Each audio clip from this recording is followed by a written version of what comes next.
Well, here we are. We did it. We're streaming away. Three, two, one on TikTok. Oh man, I'm feeling chilled out today. I tell you what, I'm feeling chilled out today. I feel like I'm just like, what's going on with my. That's very odd. It's only when I start to stream that the stream starts to fritz out and lose its mind. It's totally fine until I actually hit the record button and then everything goes crazy. Oh well, what are you supposed to do? What can you do, right? How you guys all doing out there, out in the world? I hope you're doing well. Yeah. Cotton says, I do not have the energy for today's shift. Yeah, bro. It's almost as though capitalism works us to exhaustion or collapse, right? Today has been like a real chill day for me. I basically just snoozed and slept today, getting ready for my shift back into capitalism tomorrow, right? Just relaxing, all cool, and shooting some b-ball outside of the school. When a couple of guys, they got up to no good, started making trouble in my neighborhood. And we are just exhausted, aren't we? We're just exhausted, aren't we? I feel like even just thinking about it is the most exhausting thing in the world. Just thinking about the state of the wage slave system and the state of how it is and how dumb the conversation is getting. Like, I am seeing more and more videos of people filming Republicans in state legislatures, and these people are insane and stupid. It's actually gotten quite terrifying. It's actually gotten quite scary to watch these far right Republican people talking about how they're on the side of righteousness because they've been ordained by God, they've been blessed by God, and that other people who disagree with them are possessed by demons. This is one that I saw just recently from Ohio. It's in the Discord. You can take a look at the video of somebody saying that people who are against the Republicans and the right wing are standing against God and have been possessed by demons. Like this is a thing that is happening. You can barely hear me. Maybe I'm just talking too softly. And also, I've got a fan running in the background, so it's gotten quite hot in here. So I'm going to try to speak up. Is that better, Anemone? I hope so. I hope so. Like, we are definitely looking at just an absurd group of absolute ridiculous cowards who are taking over legislatures, and it's exhausting to watch. It's exhausting to see, it's exhausting to hear, it's exhausting to think about. And the only real positive that I think we've got going on for us is that we got from Polling Canada. Here, Anemone, I'm going to try to do something here. Give me a second. Give me a second. Because nothing's changed but one thing. Give me a second.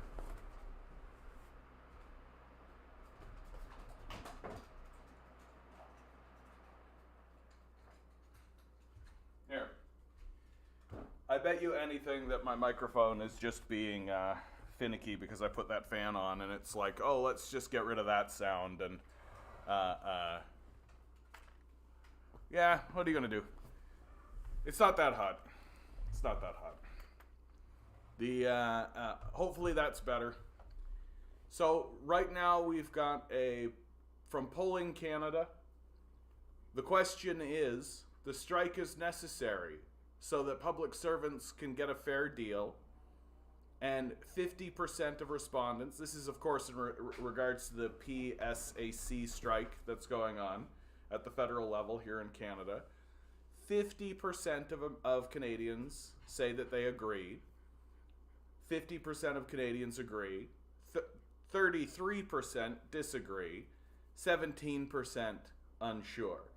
So as I like to interpret this, of course, 50% of the society is rational, 33% of the society is unrational, and or irrational, and 17% of the society is dumb.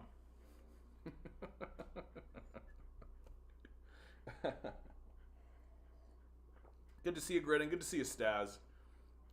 Grinning says, if you can't be God, what's the next best thing? Being God's spokesperson. It's a huge power trip. Yeah. And it's, like, I am from these Christian communities, and the Christian fundamentalism is real, and it is deeply, deeply terrifying. That when I was growing up, there was this kind of virulent Christian fundamentalism, but it hadn't been weaponized in this way. It hadn't been politicized in this way that we're seeing now, where now you are seeing Christians, these psychopathic far-right fascists, walking into state legislatures and saying, we want laws passed by believers for Christians. They're just saying it out loud now. And it is, to me, it's just affirming what I've said on this channel several times, which is that there's no such thing as Christianity anymore. That Christianity is gone. We don't. I view the cross not that much differently than the swastika at this stage in the game, because you're either a fascist, an apologist for fascists, or a coward. These are the positions that you get to be as a Christian. That you're not actually reading the Bible, you're not actually listening to the words of Christ. You don't care about your Christ at all. There's no such thing as a Christian that certainly not one that gives a shit about Jesus at all. Like, how many times has Jesus said, give your money to the poor? How many times did Jesus say, sell your possessions and follow me? How many times was Christ talking about what we need to do to take care of the people around us, to love your neighbor as yourself? How many times was Christ walking around saying these sorts of things? And these guys are essentially saying, no, we need to ethnically cleanse the society for the glory of Christ. And if you're poor, it's your own fault. Pull yourself up by your bootstraps. Like, there's no such thing as a Christian. They don't exist. There's just frauds, right? There's just frauds and these terrifyingly delusional losers. Like, absolutely delusional losers that are taking over American society. Like, that you're seeing that the most recent appointee to the Supreme Court is this delusional Christian fundamentalist. That's the basis and the justification for the overturning of Roe v. Wade, right? Is basically just Jesus wouldn't like it. Yeah. Hear about the transgender lawmaker barred from the Montana House floor. There's the results of insane Jesus followers. Yeah, because they don't care about anything. Like, they don't care about anything. Like, we are looking at, like, psychopathic death cultists who are using the language of Christianity in order to discuss their psychopathic nature, but are in no way Christian and are completely disinterested in Christ. Like, this is the thing that I think is the most important, and it's why I continuously say so. That if you want to absolutely be convinced immediately that there's no such thing as a Christian, that they are all frauds, that you are at best a coward, and at worst a fascist psychopath, just read the Bible once. Like, just read the Bible one time. I actually go so far as to say that you don't even need to read the whole thing. You can literally read any of the Gospels. Pick Matthew, Mark, Luke, or John. You don't need to read the letters. You don't need to read Revelations. You don't need to read the Old Testament. You don't need to read any of it. And you don't even need to do a big biblical study. You can literally just do like a parse. You could put it into an AI and have the AI read the gospel to you while you play Counter-Strike or something, or CSGO or whatever it is the kids are playing these days. And you would immediately come to the conclusion instantaneously that there is no such thing as Christianity in this society, that the people who are standing up and defending Christianity are all frauds and liars. With all your heart, with all your soul, with all your mind, and love your neighbor as yourself.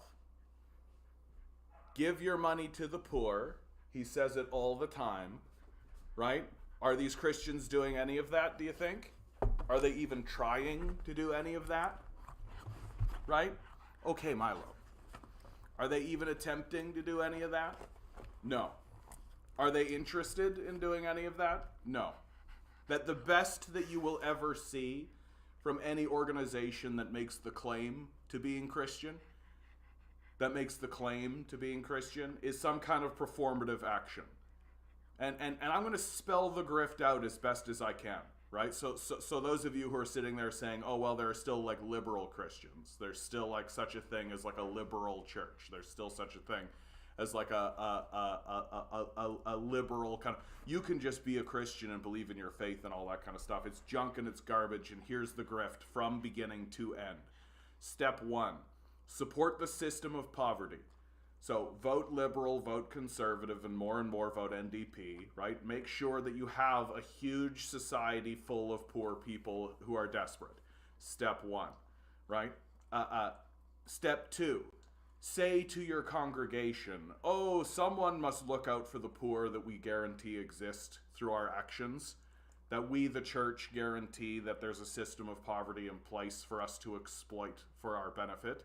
And here's us exploiting it by saying, oh, someone needs to look out for the poor, please, give us money. Give money to the church so we can take care of the poor. Then when you get the money from a congregation that is swayed by emotions, right, because people do care about these things, right, they give their money over to the church, assuming that this grifting organization of fascists is actually interested in doing the things that it claims that it wants to do. And then you take 1% of the money that you get, you hold a bake sale or something, or like you give sandwiches out on a Thursday or something, so poor people show up, and everybody can tilt their head and go, oh, the church is helping poor people. Oh, look, the church, it's helping poor people. Oh, it's doing such great things. And then take the lion's share of the money for yourself and go buy a golden pope hat or something. Right? Make sure that you have like your underground pedophile sex ring. Like make sure that you're doing the most damage as you possibly can to the society. All the while guaranteeing and ensuring that the system of poverty persists. Because if the church and if the people running the churches were actually honest, they wouldn't say give your money to the church, they'd say give your money to the poor, like their Christ did. That's the hard truth. So there's no such thing as a Christian. If you stand up and stand in front of me and say that you are a Christian, I consider you as bad as any fascist that exists. You're a coward at best. Abandon it. Abandon it completely. Stop calling yourself a Christian. You have no credibility. It's not something that you can argue anymore. It's over for you lot. It's over for the Christians, as far as I'm concerned. Will I criticize Islam? I don't have the right to criticize Islam. My society is destroying Muslims. I don't have the right. That's why I think people like Sam Harris and Bill Maher are frauds. Because they think that we have the right to go into societies, destroy their cultures, create barbarism, fund the Nazis, the Islamic Nazis, basically, in those societies, coup their government, and then turn around and criticize them. We don't have the right. We don't have the right. Like, let the Muslims criticize the Muslims. Let the society that generates Islam criticize Islam. We have no credibility whatsoever. We've got no right at all. And if you think you do, you're wrong. You have no right to criticize Islam or Muslims while we are actively destroying and bombing them. No, we have no right whatsoever. Zero credibility. The things that come out of the mouth of the West in criticism of Islam is just garbage. And it always would be. I don't give a shit what you think, dude. Like, I don't care. Like, go away. Like, you think that we have the right to murder Muslims across the Muslim world, massacre people, overthrow their governments, burn down their mosques, erect an apartheid state, and then say, Muslims, eh? Yeah, Muslims, they're a real thing. It's a joke. Like, it's a joke. It's just small brain. Don't need to think any further. Like, we've got this enormous problem going on in our society right now, and we should be focusing on that. instead of pretending like we have anything interesting to say to the Muslims whatsoever. Like we're literally, it's like that biblical verse, right, where we've got the plank in our eye saying, oh, you've got a speck of dust in your eye. Like, we have no right, we have no credibility. Like, we're literally in glass, like, not literally, but we're in glass houses throwing stones. Like, we have no credibility at all. Like, we can't to be critical, but look at us. We have no base. We have no credibility. Like, in what world do you think we have credibility? That's the thing that's so funny about this. Like, why do you think we have any credibility to have this discussion? Like, we've got no credibility whatsoever. It's shocking to think that we would. Yeah, we need universal health care in the USA, just like every other civilized nation in the world. Yeah, it would be a good start. Right? Muslims do more for the poor than Christians, as far as I understand it. I mean, I feel like they're just in a state of survival. We keep bombing them.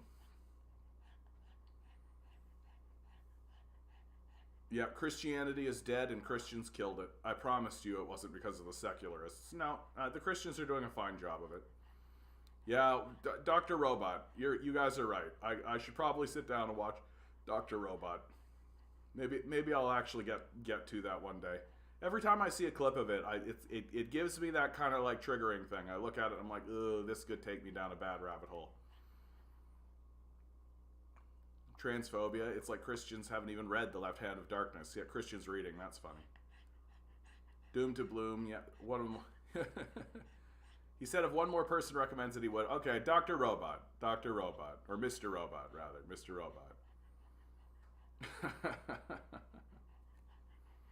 I'm so tired. I'm so tired of the West pretending like it has any credibility whatsoever. Like, that's the best part. That we are being taken over. FX Now, what's my general rejection of capitalism? Okay, like, I mean, I find that when people ask that question, because there's like a million ways to answer that question, right? Because there's a million failures. There's like a million failures.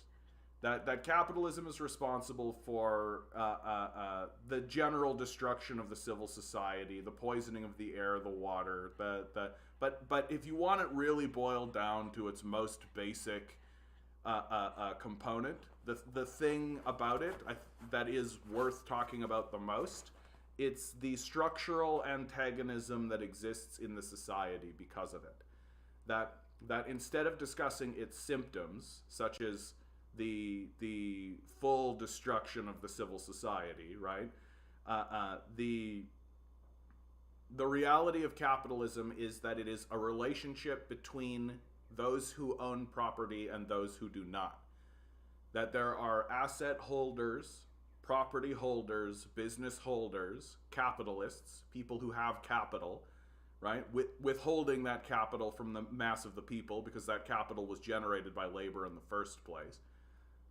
So it's a withholding of assets and goods from the populace that created them, or from the planet that generated them, in order so that the people who do not have assets and do not have capital must sell the only thing they have, which is themselves, in a system that is called, and we should call it this, wage slavery. That we sell ourselves to capitalists in exchange for little paper dollars so that we can get food and shelter. This creates an antagonistic relationship. This antagonistic relationship that exists within the society means that we are in a perpetual and never-ending class war, which means that we can never actually build a stable civil society. That a society that is at war with itself can never actually move forward in any kind of successful way. That we can never agree on any ideas. We can never agree on how to move forward. We can never find agreement because there is a basic, baked-in antagonism in which what is good for the asset holding class is bad for labor, and what is good for labor is bad for the capitalists. And this antagonism needs to be resolved if we are actually going to move forward in a way that can be described as rational. And we if we don't, so when you ask me, like, what was the original question exactly? What's my general rejection of capitalism? That's really what it is. Because everything is an outshot from that. That capitalism has pitted itself, and the capital holders have pitted themselves not just against labor, but against the environment and against the earth itself. And that's a fight that they will lose. And because of this antagonism, this desire for more profits, this desire for more for themselves, for just more for themselves, we are seeing that they are willing to trade. And this is why I call it a death cult. That the capitalist class is willing to trade clean air, workable land, clean water, infrastructure, the future of their own children, for paper dollars, a false idol that we create on a screen in the first place. This is literally, it's not hyperbolic at all. It's literally what we are doing. That we are exchanging anything that matters for human life to persist in this plane of reality for a false god of our own creation. So I reject a system that refuses to acknowledge the power of the earth itself. I refuse to acknowledge the authority of a system that it perpetuates a constant class war in the society. I refuse to acknowledge the authority of a system that puts itself against nature itself and pretends as though it's a winning strategy. We are a foolish people embarking on a fool's errand that we will lose, because winning means destroying the very thing that we require for life to be sustained. Like, it is madness what we are doing. It's madness what we are doing. And the people who are taking power more and more are literally insane, sycophantic, quote-unquote Christians who don't actually read the book and do not care about their Christ at all. Like, there is nothing redeemable about this system of capital. That if you are sitting there thinking, but I am doing very well, congratulations, you are in a little bubble. That you are in one of the few spaces in the collapsing building where the walls have not begun crumbling, and eventually they will, because the building is collapsing. And it's going to collapse faster and faster and faster and faster. And it'll eventually hit the ground. And the strategy of the capitalist class, of the asset holders, is to do things like shoot themselves to Mars, create big giant bunkers, erect Jeffrey Epstein pedophile islands, in the hopes to escape the worst outcomes of the system they defend. This system needs to be overthrown. It needs to be overthrown. It cannot be reformed. So there's my general critique of capital. Yeah, and Mr. Moon's kind of nailed it here. There's no such thing as a free market. Markets are determined by laws which are made by governments, which are owned by capitalists. This narrative of like, quote unquote, the free market, like, it's never really existed. It's never really existed.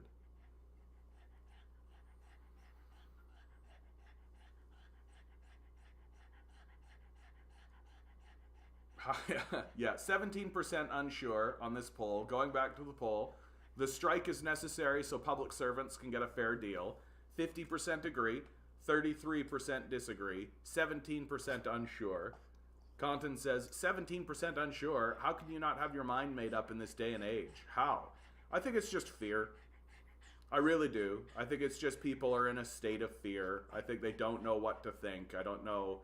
I think that you've just got huge sections of the populace who are completely bamboozled. who are just like deer in the headlights, that they just are like, what is even happening? What is even happening? What is going on in the world at all? I don't know, right? And I mean, fair enough, given how heavily propagandized everyone is. Okay, guys, I actually do have to turn this fan back on. My dog is literally dying, so I'm just gonna turn this fan on. Try to angle it so maybe it doesn't interfere so much with the mic. Get some fresh air, dude. Get some fresh air. You're a good boy, buddy. Cause like, my dog is literally sitting here like losing his mind. Losing his little mind. Hopefully that doesn't interfere too badly with the mic. So, moving on. From the Canadian food banks.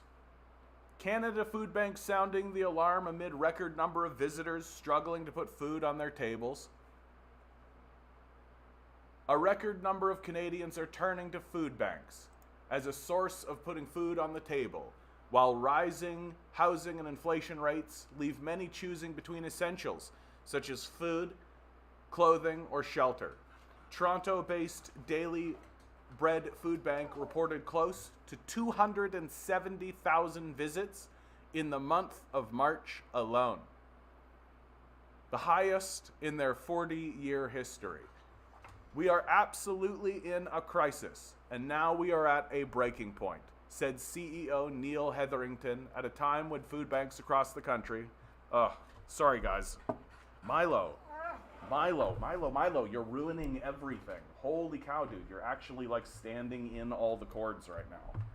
Like, dude, you're gonna take down my whole stream. Come here, okay, buddy? Good boy. I know, buddy, you're just being cute little dog. You're just being a cute little dog. I know. You just want love and pets. I know, but you're gonna ruin the whole stream and literally take down like the internet if you keep doing that. So please, for the love of God. Like, for the love of God, Milo. Holy cow. Holy cow, man. Dog ownership, eh? Dog ownership. Just absolutely crazy. Oh, my goodness. Like, I'm trying to run this stream, and this little dog is just, like, destroying everything. Just ruining everything, buddy. Isn't that nice? Isn't it nice how you, like, everything can be ruined by just, like, a little dog? And I took you for, like, a really big walk today, too, buddy. I took you for like a massive walk in the hopes that you would lie down. But you're not. You're not. You're just going to ruin the stream. Oh, and now you're begging. Come lie down, dude. Hey. Come lie down. Hey. Oh my goodness. It's like a clown show, dude. It's like a clown show. It's like I live in a total clown show. I can't get away from it. I can't get away from it. Yeah. Yes, of course. It's a total joke. It's a total joke. You want some treats, buddy? Come here. Come here. Over here.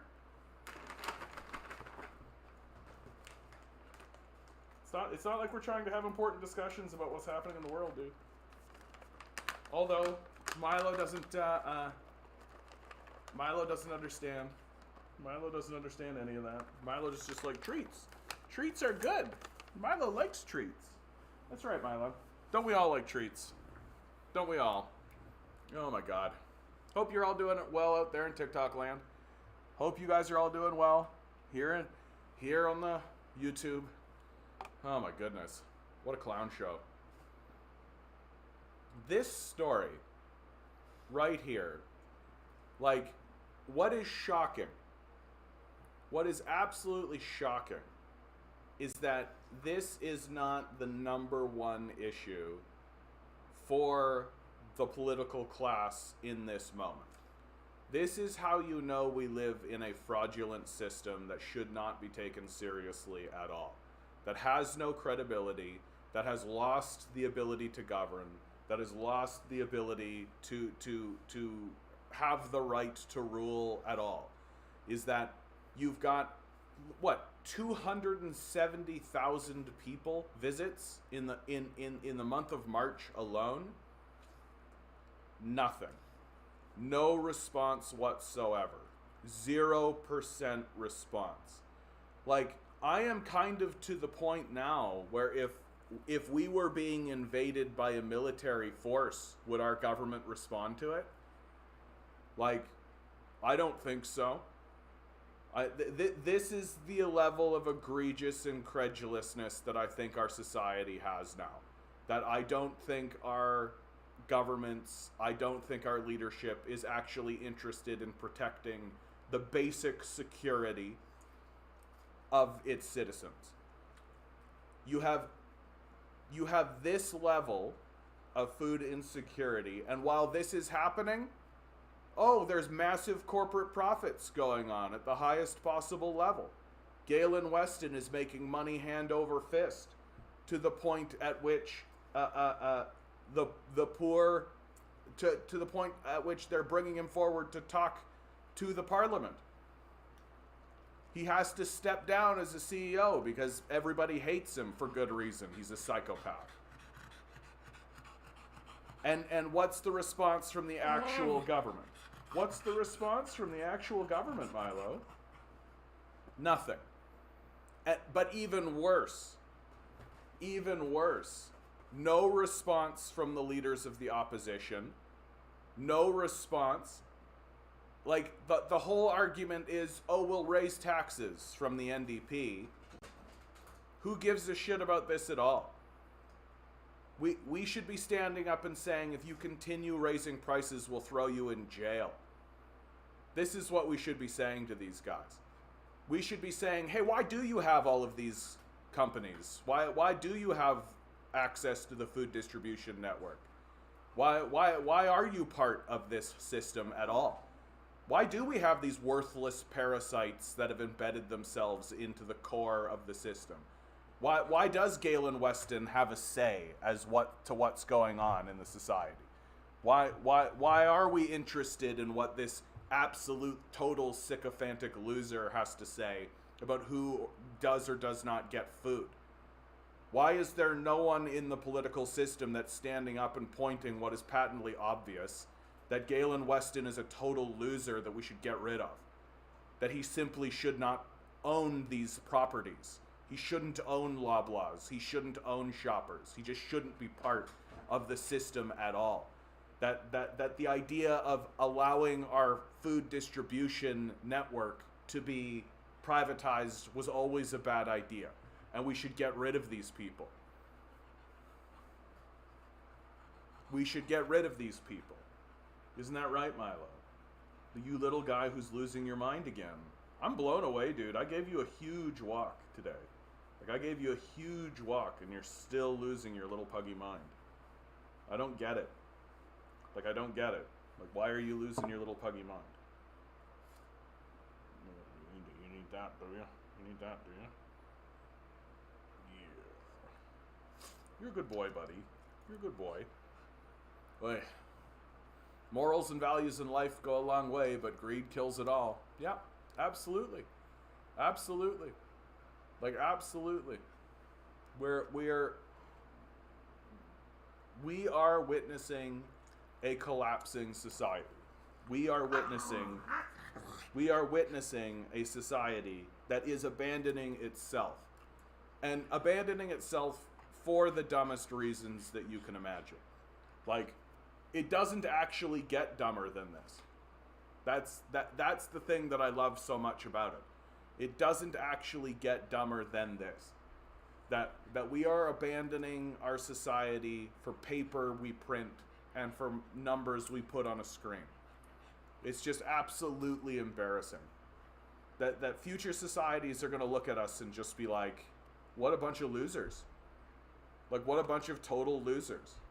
Like, they fought for nothing. They sacrificed everything for nothing.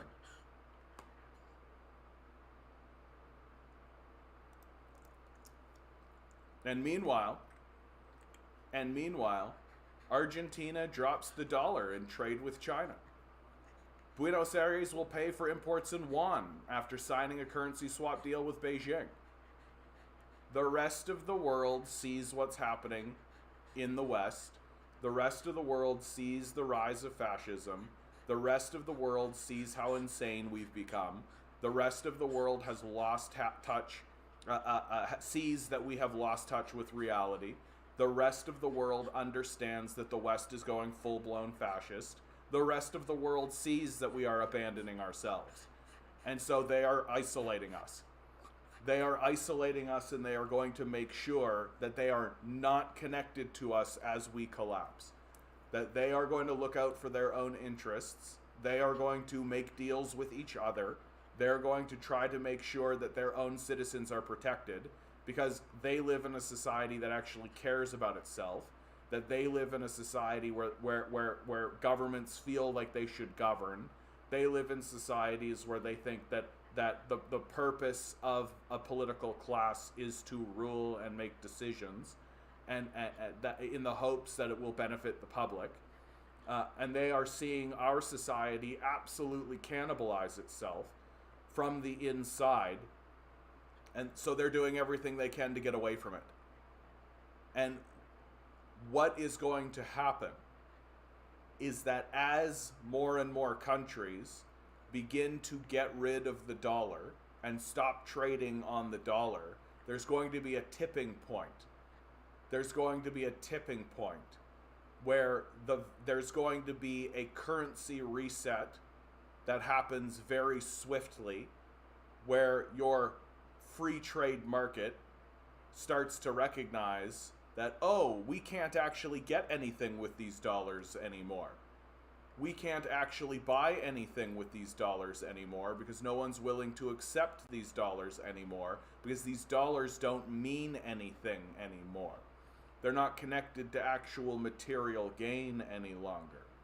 And so the value of the dollar is going to plummet. Americans are not going to be able to get access to basic goods any longer. You're starting to see this happen throughout the United States with the closure of Walmarts. That Walmart is closing its doors across America. Well, what do you think they're doing that for? Why do you think that's happening? It's because they know they're not going to be able to extract any more wealth from the society. And so they are abandoning it, which is the name of the game. That's the culture that we live in. That's the culture that we live in. Would a Western economic collapse expedite communism or delay it? So I actually think, people ask me all the time, do I think that we're going to have a, do you think it's possible that communism could come into the West? Could there be a communist revolution in the West? And the answer is, if I was honest right now, no, of course not. If there was a successful communist revolution of some sort, massive states like Texas, for example, would never accept it. That what we are going to watch happen is a balkanization of the United States. That to me is the most likely outcome. It's historically accurate that all empires balkanize, right? All empires balkanize at some point. That as the administrative power and as the administrative force of the federated body loses authority, and smaller provinces and cities and organizations, provinces see that it has no credibility or validity or authority whatsoever, they begin to break off and they begin to break apart. And I think it's going to be as simple as people seeing that their money is no good, seeing that the federal government's not actually interested in protecting their interests, seeing that the federal government's not actually helping them at all, and basically just saying, I don't want to pay taxes to this place anymore. Why am I still paying taxes to this? And simultaneously, you're going to see the billionaire class is going to experience an upswing of taxation, because the federal government is going to need to get its bills paid somehow, right? It's going to need to pay its bills somehow. So it's going to try to raise taxes on the wealthy class, which is an inevitability, but that's only going to spur forth independence movements further. Someone like Elon Musk, for example, is going to fund an independence movement in Texas. I keep saying Texas because I think Texas is one of the major places that could do it. And I do want to dispel this idea. I guess dystopia is more likely than revolution, right? I want to be clear about something. Empires break apart. That's what they do.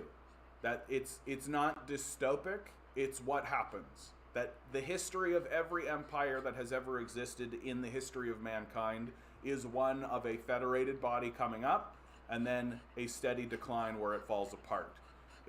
That is not the dystopic nature. That's simply how it works. And it's completely possible. And I think that there are states, individual states and provinces that are rife for some kind of swing towards socialism or communism. That independent, like Seattle, Washington's a good example. Seattle, Washington's a good example, I think, of a place that could become socialist or communist as an independent state. But will the entirety of the United States suddenly have a communist revolution or any of that kind of stuff? No. I just don't. The momentum is not on our side. The momentum is not on our side. That we are going to experience a balkanization first. And could America re-amalgamate and figure it out and all of that? Of course. In a couple hundred years, it can definitely do that. But we are entering, well, at least someone's being honest. I like economic slavery because I'm rich. I want people working for me while I sit on my ass. Yep, well, at least you're being honest about it, bud. Like that puts you ahead of most everybody else. Yep, too top heavy, says Methane. It collapses and fractures under its own weight. Seems likely to me. Yep. And the truth is that there's nothing, the empire is based on nothing, right? You can't really maintain a system like this.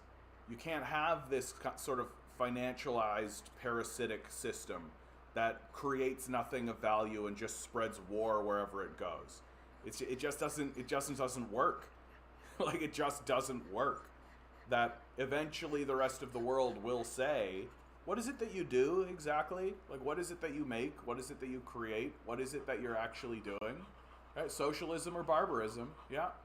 It looks like we're choosing barbarism pretty straightforwardly. Pretty straightforwardly. And if you ask me, it looks like the ruling class is very aware of it. Like, Doug Ford here in the province of Ontario has decided to remove post-secondary education from training police officers, and I had this article right here. Did I lose it? Oh well, I'll just put this article up. Doug Ford is removing the post-secondary requirement to become a police officer in the province of Ontario, and then is also paying for the tuition for police officers. So very obviously the ruling class understands that they're losing control. They understand that they're losing control of the society. They have no governing principles or governing ideas. They're not interested in governing. It's all a grift. It is all just, how do I make the most amount of money and wealth for myself as fast as possible? Man, they let anybody on TikTok, eh? I'm moving out of Ontario. My taxes probably paying your employment insurance. No, I pay my own employment insurance, man. I'm full-time, right? I work a full-time job. The idea that the inference here is that I'm unemployed, which is why I'm doing this. I work a full-time job, so I pay for my own employment insurance. Thank you very much. It's kind of an odd position to take that you've got there. Will the USA empire go out with a bang or gradually decline? All empires, when they decline, begin to fight stupid, pointless wars. And you can see America doing that right now. You can see them doing that in Eastern Europe. You can see them doing that with Taiwan. You can see them doing that all across the world. That in order to try to reclaim lost glory, America will absolutely pursue the path of war and act in extremely psychotic ways. You can see what's going on in the state legislatures. I was talking about this earlier, right? That you essentially have just nut job Christians who are saying things like our opposition is possessed by demons in public for everyone to see, and we're losing our minds as a people, and these people are going to take power, and they are going to embark in the most ridiculous, foolish things you've ever seen in your life, because they think they're doing so for the glory of God. That's really the truth. They think that what they are doing for the glory of God, and for the glory of Jesus Christ. Like you can watch them do it in public, and once you get a large organization like this, and it's not like the secular corporatists were less delusional. Right, the secular corporatists still believed in things like manifest destiny, still believed in the delusional idea that American exceptionalism exists, all of these absolute ridiculous ideas, but there was a line to their insanity.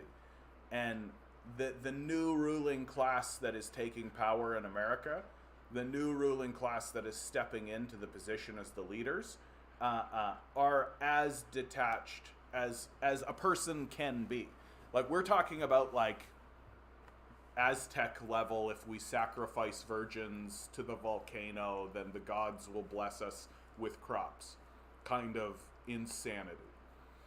Why is psychopathy rewarded in capitalist societies? Because the system of capitalism is itself structured to be psychopathic. That you are not rewarded for anything other than, like, take a look at Mark Zuckerberg. Mark Zuckerberg is the great example, if you ask me. Just watch his movie. How did he get to where he was? By betraying everybody around him, by stepping on the backs of everybody. And the system of capital requires the exploitation of people. That the better you are at exploiting the labor and exploiting the vulnerability of other people, the wealthier you become. That's the structure of the piece. And so it rewards psychopaths. It rewards people who are willing to do that. And if you are willing to exploit the desperation of wage labor, then you are going to become extremely wealthy. That's just the truth. The ruling classes are a long line of psychopathic criminals. Well, and there's a reason for that. There's a reason for that, because the structure of capitalism itself. This is, and I'm trying to really dissuade people from there's a trap here. There's a trap here. And that trap is, oh, the bad leaders are in. We just need to get rid of the bad leaders and get in the good leaders. And then the good leaders will rule good because we got rid of them. Well, the system is not capable of generating anything else. Queer Harry, and be good to see you, bud. I see your stream all the time. Good to see you. We are not. So we get trapped. We get trapped in this thinking of get rid of the bad leaders, get the good leaders in, and this is where your whole electoral politics idea comes in. Just vote for the good guy. The whole system is corrupted. The whole system is designed to be corrupted. It's not generating good candidates. It's not going to generate good candidates. It's a psychopathic system that generates psychopaths. And the people who are standing on top of it are the people who are the most psychopathic. And so you can never actually buy in to this system and expect it to act in a different way. It will never generate, ever, under any circumstances, it will never generate positive results for the public unless you surround the halls of power and terrify them so much that they're worried for their own existential future. That's the only exception.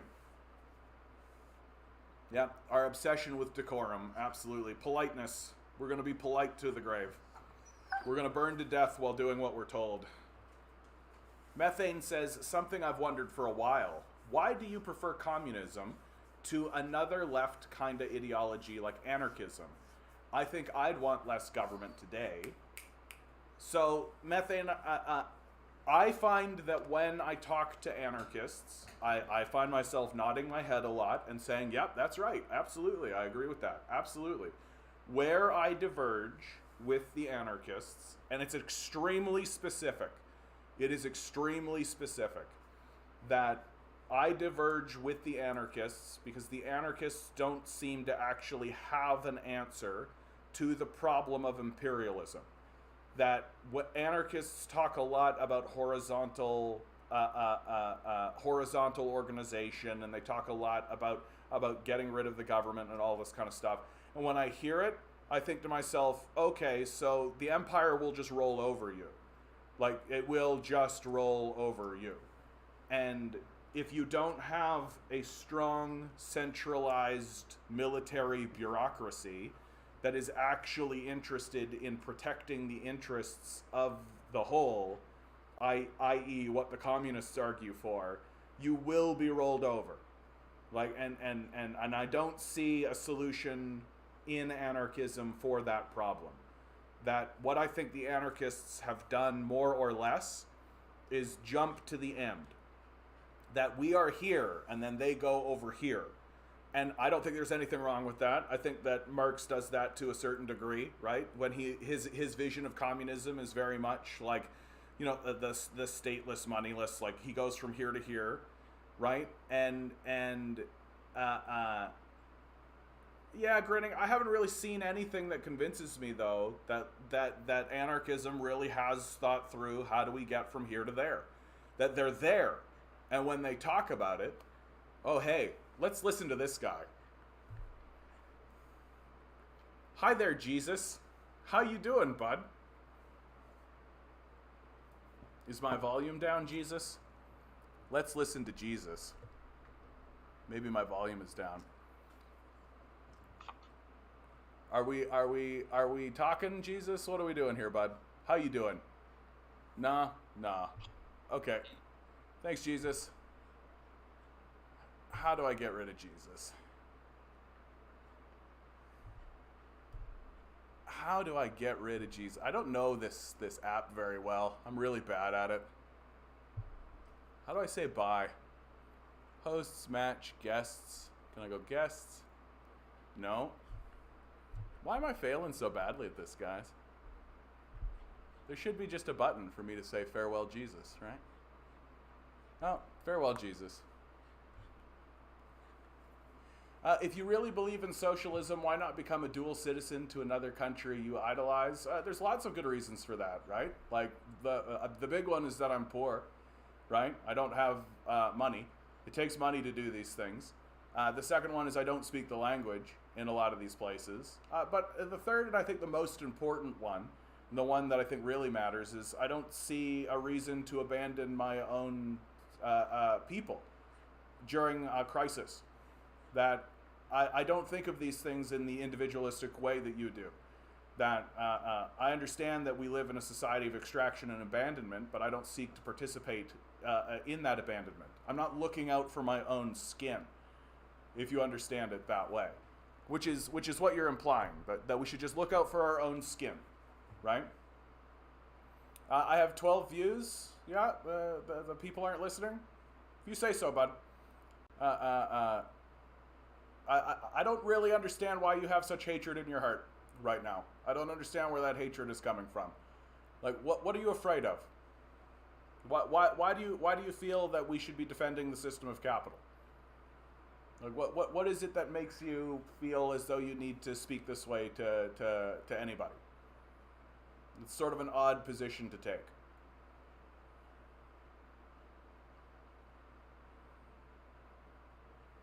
Anarchists strike me as being seriously concerned that the individual understands why they do the right thing in regards to their class. You're not going to get a perfect consensus. Some people must be made to do the right thing in regards to their class, even if they don't understand it. No, I don't think a Nazi. No, I couldn't hear Jesus either, just like the rest of us. It's a good opportunity. What a great analogy for what's going on in the world today, right? You got a lot of people who think they can hear Jesus, but they can't, which is a shame. I was really looking forward to talking to Jesus. This is a fair thing to say, Grinning. You're not looking for it, though. How much have you looked into establishing prefigurative communities? I mean, I'm just trying to survive right now, dude. Like, really. I'm just trying to survive. And just enjoy my life, you know? Jesus was a socialist. Of course he was. Like, this is the great embarrassment. I was talking about this earlier, Tinker, but it's worth restating. I genuinely believe that it behooves everyone on the left to read the Bible, to actually pick the Bible up and to read it, right? And actually, and it doesn't actually take, like, you don't need to start at Genesis and move through the Old Testament and all that. You can literally read just like one of the Gospels, Matthew, Mark, Luke, or John. Just read one. And you're going to be more literate and know more about Christianity than any Christian that exists today. Because they don't read it, they don't care to read it, and moreover, they despise and hate their Christ. Very obviously. Like, there's no such thing as a Christian. Like, it's a weird little name that they give themselves in order to sort of say to each other, yeah, we're all in this game together. But there's no such thing as a Christian. Like, there's just no such thing as a Christian.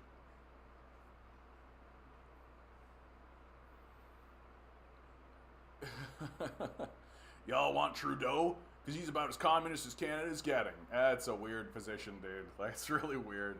Like, Trudeau is a stooge of capital. Trudeau is controlled dissent on behalf of the capitalist death cult. And the idea that we're calling Trudeau communist is pretty embarrassing, honestly. Christians are totally about themselves. Yeah, absolutely.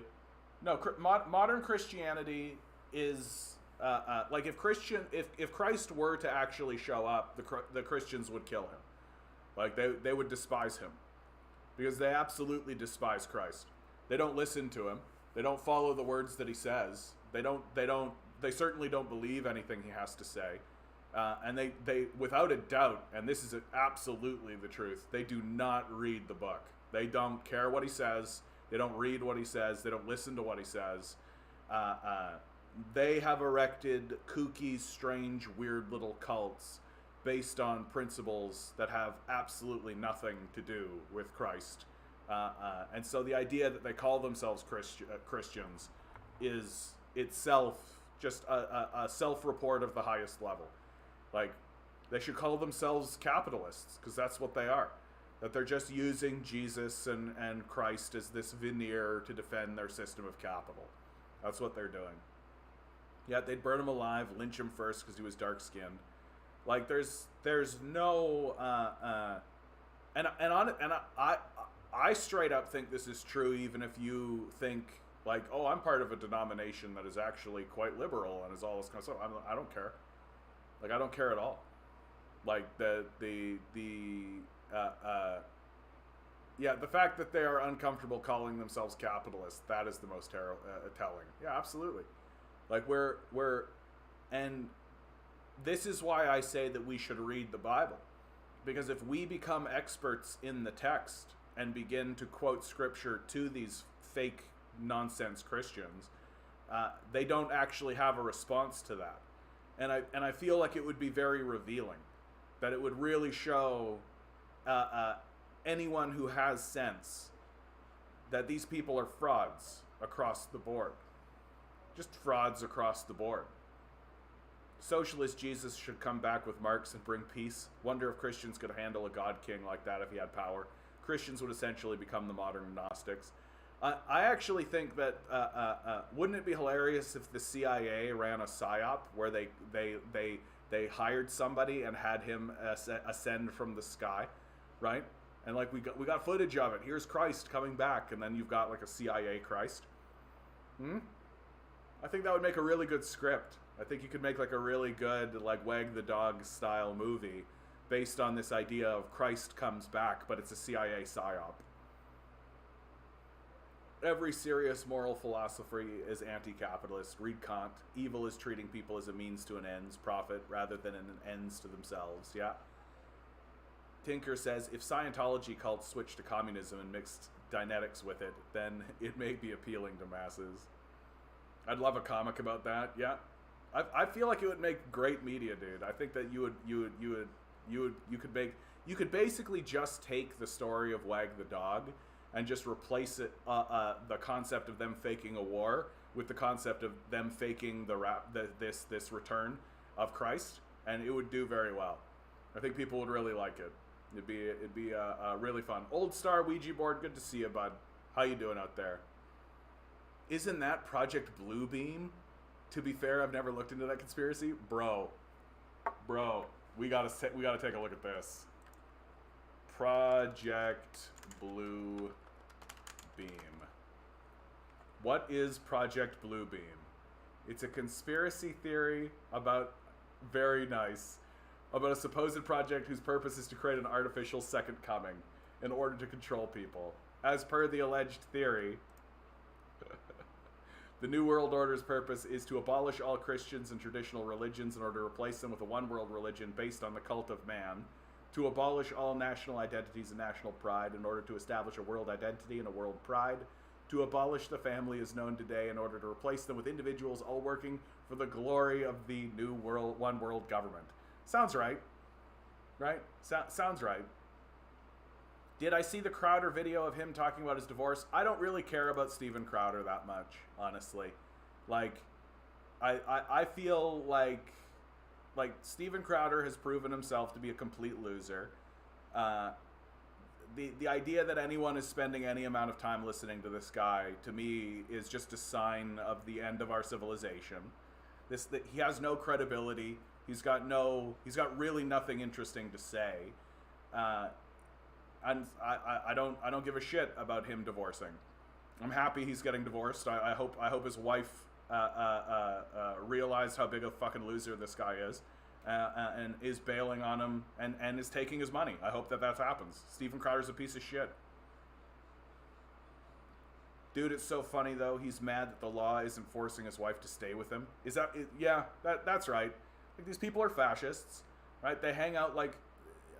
The idea that these people are hanging out with someone like Matt Walsh, is the biggest tell, right? That's how you know that this is a ridiculous society and a ridiculous people, because there's one of them is walking around, literally it says on his Twitter feed that he's a theocratic fascist, and no one is standing up and being like, hey bro, what's with the theocratic fascist thing?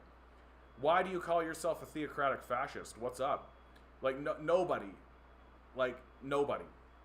is actually sitting this guy down and asking him to explain, hey, so I get theocratic, like, that's fine. There's lots of people who consider themselves theocratic, but fascist? What's up with the fascist monarchism, dude? Like, why should we tolerate you or listen to what you have to say while you're walking around calling yourself a fascist? But instead of that, they all smoke cigars together, drink whiskey, and laugh about enslaving their wives. Like, even his co-host Buddy Lauder or whatever has spoken about Crowder and his hypocrisy. Yeah, I mean, the thing about Crowder, right, is that, like, some of the people are just in the game in order to be grifters. Like, Candace Owens is a grifter. She has no belief system. She's a grifter. She'll say whatever you tell her to say for money. That's who she is. And Crowder is sort of like that too. But he's not doing it for money. He's doing it for glory, for his own self-indulgence. That's really what it is. So a lot of these guys just say what they say for ratings, right? That's all it is. That they just say what they say for ratings. That people really tune in when I start talking about X, and when I take X position, my numbers go up. Hey, Steven, we've polled our base, right? We have a base and we've polled them, and they all think X about Y. So you should think X about Y.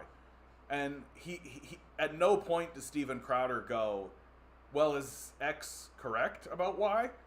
And maybe shouldn't I convince people that if X is not correct about Y, then shouldn't we convince people that X is not correct about Y? That's not even part of the thinking. That's not even part of the thinking. And so you end up with just like total fraudulent positions, asinine arguments about stuff that's total bullshit, because the reality is that people will tune in to listen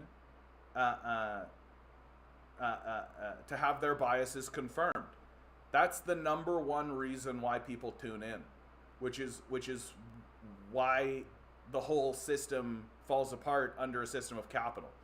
That if your goal is ratings and money, then the best way to get ratings and money is to just tell people what they want to hear, and to flatter people, and to tell people just nonsense, perpetuate myths that are very self-congratulatory, right? Like it's exactly what works in this capitalist society. And Crowder doesn't believe any of it. Crowder has no belief system. Crowder just wants adulation and glory for himself. Period. Full stop. He's literally upset about it, brings it up like 5 times. In a state of Texas, she's allowed to do that. Yeah, oh no, a woman having rights. The tablet talks unincorporated communities. They are possible in the northern regions. Oh, you're talking about the anarchist conversation. Manosphere is just a simple symptom of capitalism, in my opinion. It would probably dry up in a healthy society. No. So, the manosphere is an interesting thing to talk about. It is actually very interesting to talk about because I think that manospheres will always exist. They'll always exist, right? That the struggle between men and women is a struggle that persists throughout all time and will not stop. Like, it's never going to stop. So long as men and women need to have sex to perpetuate the species, the conversation between men and women will always exist, and there will always be a manosphere. And yeah, they suck real bad. They suck real bad. But the reason why this modern moment of this manosphere sucks as bad as they do is because they are not coming together and saying, men, we need to fight with women against the system of capital, which is our primary antagonist. Instead, what they're doing is they're looking at women dealing with the system of capitalism and all of the negative consequences that comes out, and then condemning women for having the reaction to the system of capital that they have. And then women do the same to men, and then they fight along the traditional lines, but without acknowledging that they both live within a system of capital. And that's why the conversation sucks so bad. That, like, the conversation didn't always suck, right? The conversation has been interesting throughout time, the conversation between men and women. And some of the cultural concessions that have happened, and some of the things that men and women have as they discuss back and forth, and the power struggle that has existed, especially in the Western world. But today it sucks so bad because we're just not even acknowledging the existence of the power structure within that conversation. And so you end up with all these guys being like, men are strong and need to be powerful, but it's all about domination and possession. It's all about possessing women as a trophy. It's all about how women need to be subservient and compliant to men. And at no point does the manosphere actually discuss women as equals or peers. And it's all and all the conversations are all that kind of debate bros style dunking, right? Destiny dunks, right? So you see clip after clip of like a dude dunking on a woman, right? Like, and that's the whole conversation. And there's no sense of actually sitting down and trying to work anything out. And there certainly is no sense of saying like, hey, maybe people are acting the way that they're acting, and maybe the system is and maybe maybe women or men are acting in the way that they are acting because everyone's fucking exhausted and dominated by a system of capital. And so you've just ended up with misogynists at the center of it, basically. Because, and that's created a little vortex, because that's what garners attention. You got a bunch of frustrated, horny young men who can't get laid, and can't attract the attention of women who are also exhausted, right? Like, women are also exhausted. That's a big part of this, is that women are exhausted and dominated by the system of capital, so men are finding it harder to attract them, and instead of, and the best men and this does exist within the manosphere to a degree, the best men say, work on yourself. Work on yourself, focus on yourself, right? Something money up is a way that they talk, right? And there's nothing wrong with that. And I actually think that there's something kind of healthy about that attitude. Focus on yourself, focus on what you're doing, get better for yourself, right? That kind of thing. Be a person that a woman would want to be the partner of, right? That's a healthy take that I have heard come out of the manosphere from time to time, when it's not dominated by losers like Snecko or Andrew Tate, right? That you occasionally do get this sort of attitude, but even that attitude doesn't accept, or that attitude still accepts the general premise that women suck, and that women are terrible, and that women, oh, you just need to focus on yourself because all these women are terrible, right? And it's like, well, no, women are exhausted, just like we're exhausted. Men are exhausted too, right? Well, you think we're a bundle of joy to deal with? You think women are looking at us going, oh boy, I can't wait to deal with this drunken, griping ape of a man who keeps watching UFC and jerking off to porn. Boy, I can't wait to spend all my time on this project, right? And the hard truth is that all of our time is being taken up by the system of capital. Everyone's exhausted, everyone's frustrated and angry, and instead of pointing our energy at the true villain of the piece, men and women are pointing it at each other.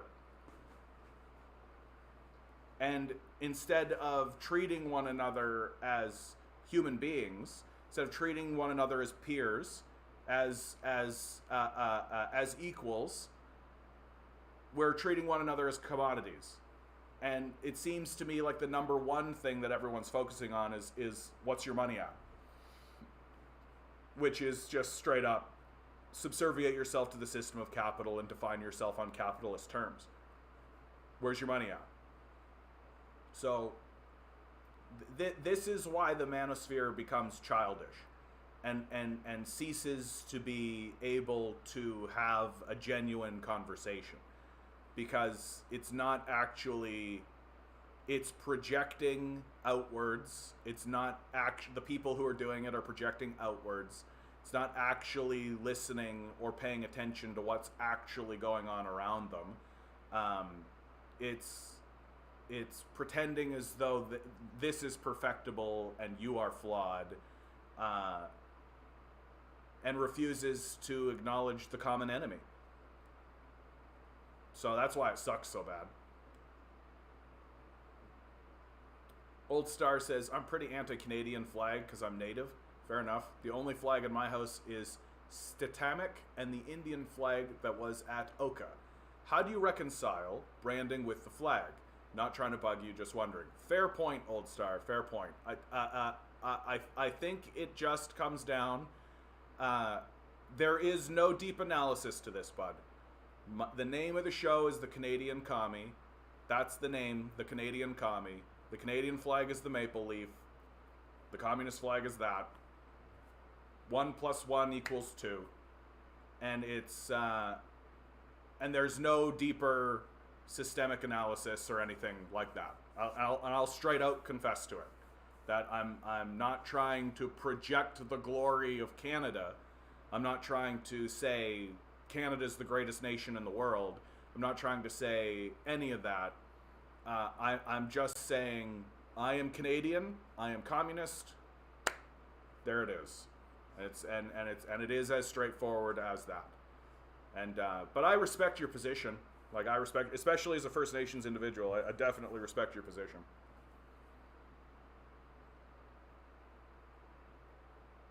I think a lot of straight hetero men are not heteromantic.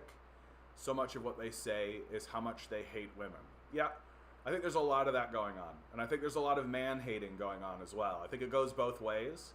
And I think that comment kind of flows into what I was just talking about, which is that men and women are at each other's throats instead of turning against their common enemy. That the modern man and the modern women are both shitty, but they're shitty for good reason. That when you take a step back and you see what's actually happening, or you even try to see what's actually happening, you understand why. Like, you understand why. Like, men are bombarded with pornography. It's at our fingertips. We're bombarded with violence, with this hyper aggression. We are not at all trained or encouraged in any way to pay any attention whatsoever to our emotional selves, not in any way that really matters. And women are kind of told to just deal with that. And any kind of basic conversation that you attempt to move forward about like women's issues or women's rights, men are having the most childish discussions you've ever seen.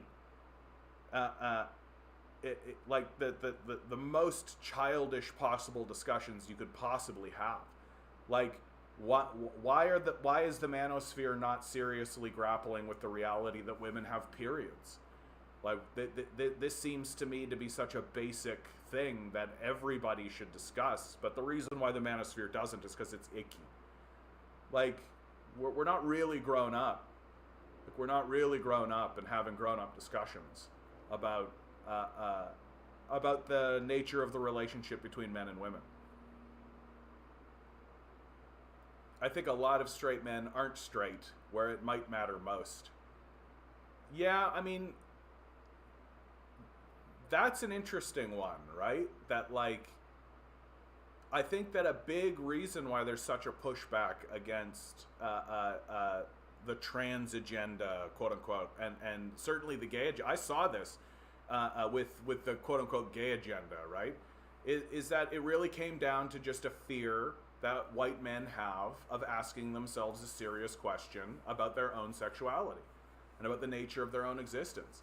And I watched men finally get to a point where they felt comfortable asking themselves and then go, no, I'm not gay.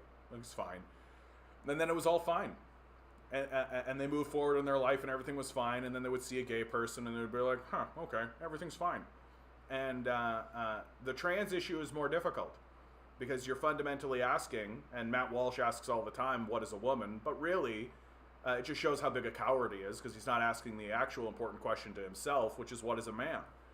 What does it mean to be a man? What is a man? What is that? And Matt Walsh doesn't ask that question because he doesn't want to know the answer.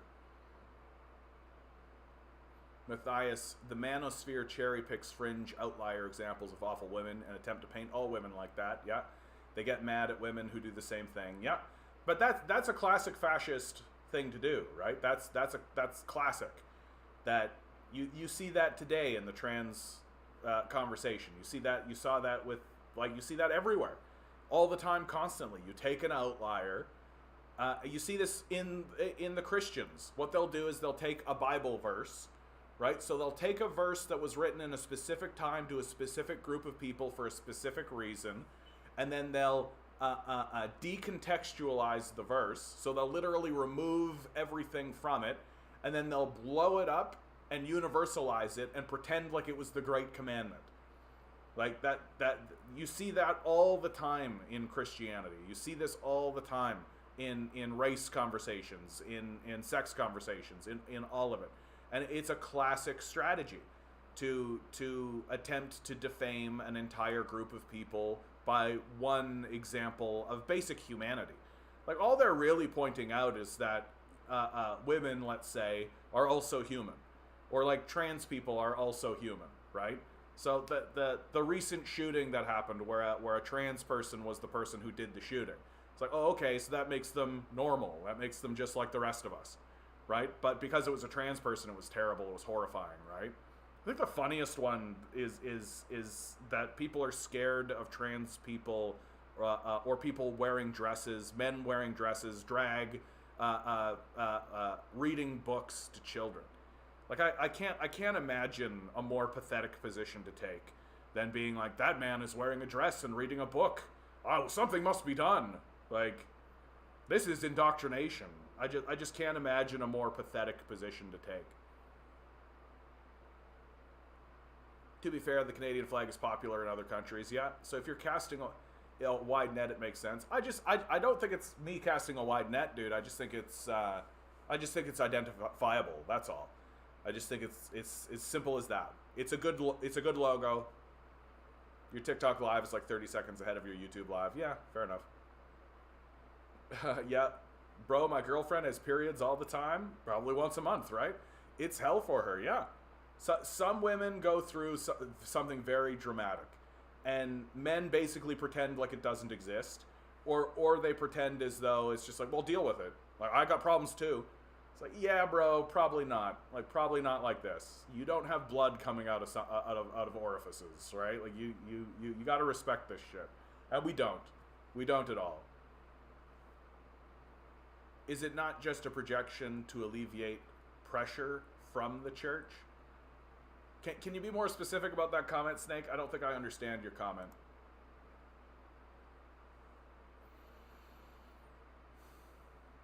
We got a fella in TikTok. I get paid 8 times to do very little all day when McDonald's workers make nil. Yeah. I think fast food workers deserve better compensation. It's such a grueling job. Fast food workers should own the building. They should own it. When you actually dig into like what franchising is, you realize how quickly it's literally a slave system. Like when you dig into what it actually is, it's just ridiculous. Leon, good to see you, bud. What is the manosphere? The manosphere is the name that's given to like a loose affiliation of commentators online who focus on what they would call men's rights issues, right? That they're very Andrew Tate. Andrew Tate is sort of the apex of the manosphere. And my kind of position on it. I was just talking about my position on it. I don't need to go through it again. Is the antagonization,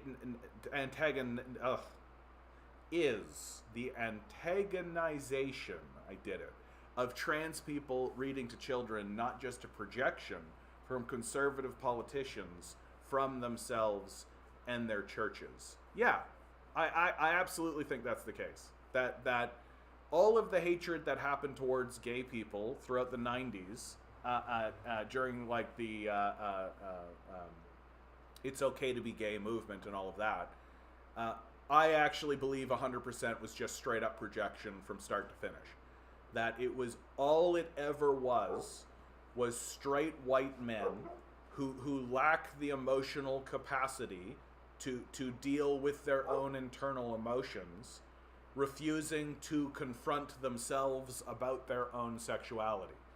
That men are men and men are straight, and if you're not straight, then you're sent from the devil, and I'm not gonna blah blah. And then finally, when you got them calmed from this hysteria that they found themselves in, because the question of whether or not, like, you were confronting men's masculinity. You were basically saying, like, I'm not one of these fruit cup kind of guys.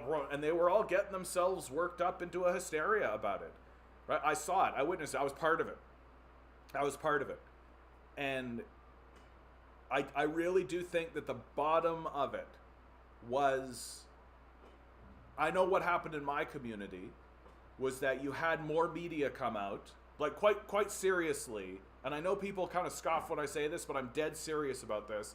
Shows like Will and Grace really convinced white women that gay people were harmless, really softened their opinion on the gay community, because they would watch this show and then they would be like, but these people are harmless. Like, where's the, I know these people, like, these, who cares about these? They look fun, right? Like, who gives a shit?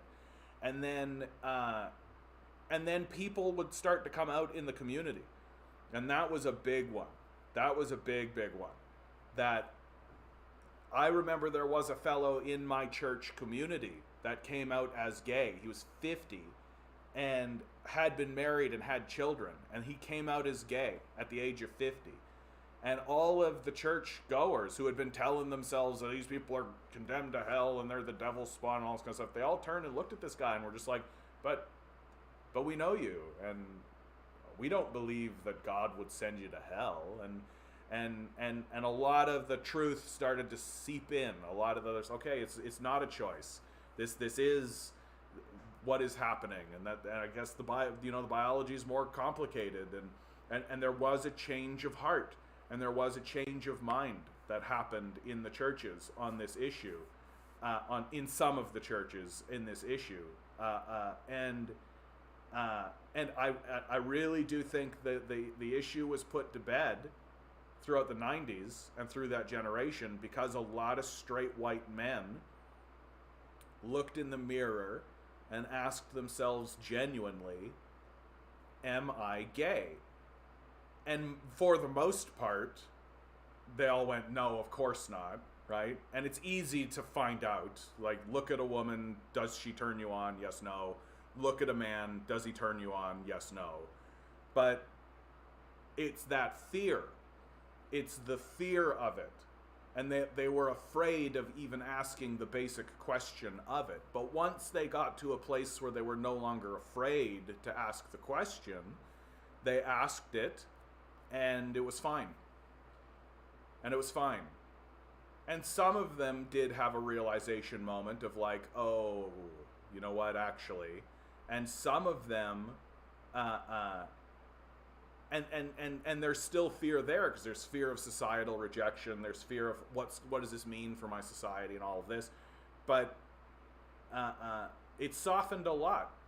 But now it's become, so to attach that story to what's going on today with the trans community, the conversation is much more difficult because the baseline question that, and again, it's going to be straight white men, right? Because these are the least emotionally connected people in the society, are straight white men.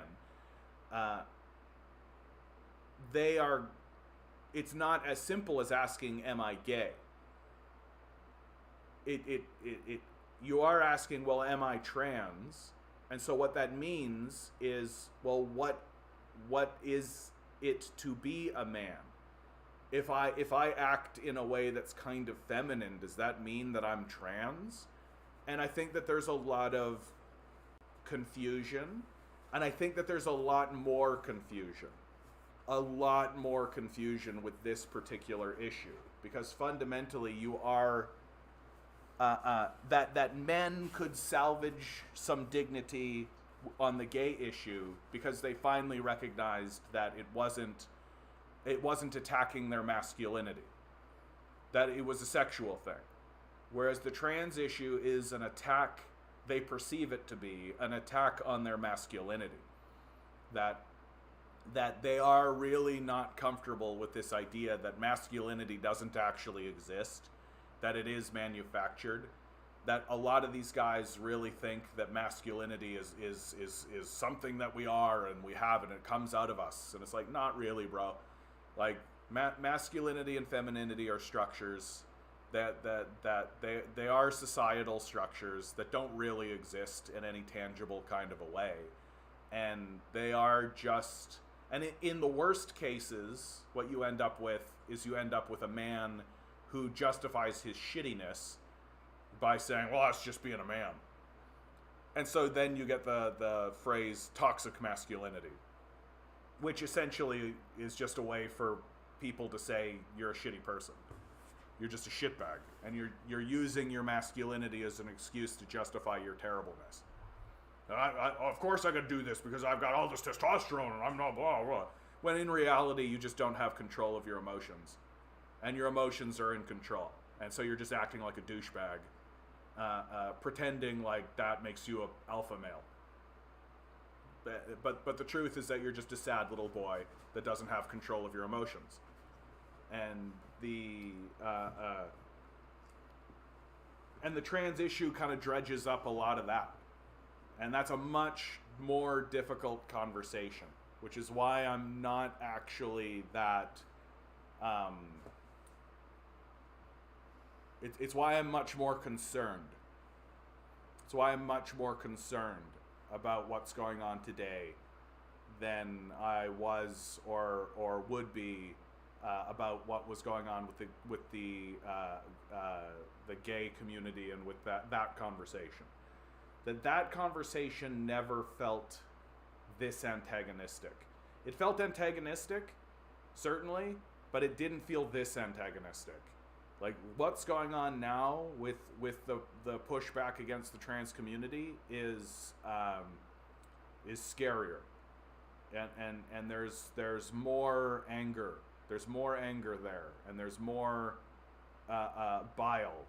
There's more to it, which isn't to say that didn't happen to people in the gay community, and there's lots of parallels to be drawn. But I think that it's worse now, and I think it's worse because the projection is harder. It's bigger, because the question that one must ask oneself is much more difficult. It's a much more difficult question to come up against, because really it is asking you, like, well, who are you? What is it to be alive? What is it to be a person? What is masculinity? What is femininity? What do these things even matter? What does it mean to be born in the wrong body? What are these things? And rather than grapple with those things internally, because they lack the capacity to do so, because they've always projected their emotions outwards. It's why Christians cede authority to an invisible figure, so that they don't need to actually grapple internally with these things seriously. They can all just put it on the head of this Jesus guy who's supposed to come back and make everything right for them. So instead of grappling with those very serious issues, they just project it outwards. And that projection is getting very serious. It's getting very, very serious. Oh, I think now's a good time. Jerry Springer, yeah, a little bit of that. I'm gonna play this tune. I always play this tune when I talk about trans issues, because I think it's a good tune to play for this. I know, Conton, you like this one.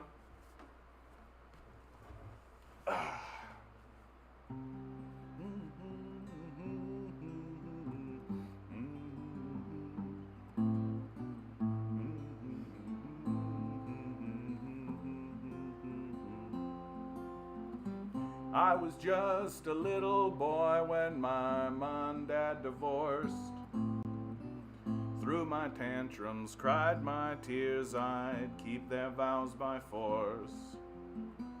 Now that I'm an older man, I see it had to be this way. My love for them, it keeps on growing each and every day.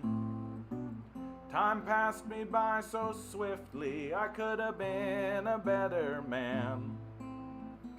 And every day I'm trying to do the best things that I can. And though they're not the people I expected they would be, well, I love them all the same. I just want them to be free.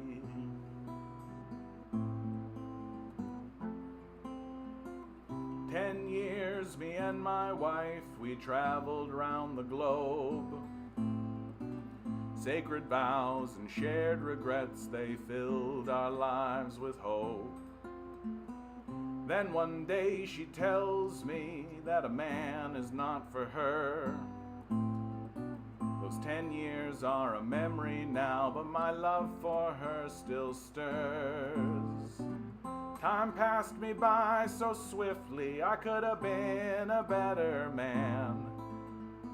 And every day I'm trying to do the best things that I can. And though she's not the person I expected she would be, well, I love her all the same.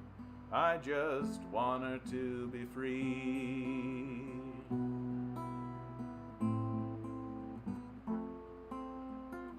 My love had a little girl, a scrappy tomboy type.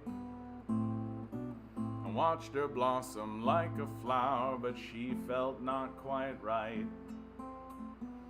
Then one day she tells me she's a young man, not a girl. I picked her up and held her close, then sent my son into the world. And time passed me by so swiftly, I could have been a better man. And every day I'm trying to do the best things that I can. And though he's not the person I expected he would be, well, I love him all the same. I just want him to be free. And though they're not the people I expected they would be, well, I love them all the same. I just want them to be free.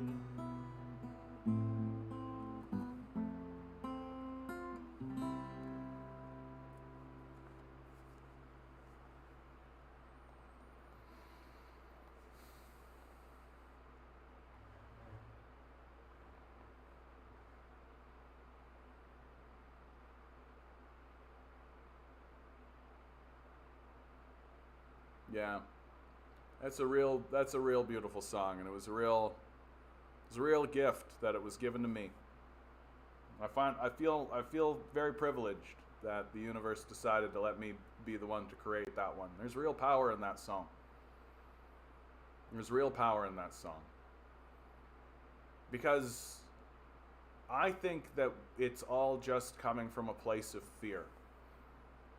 I think that the people who are acting out against trans people, even the people who might even be acting in good faith, are just afraid.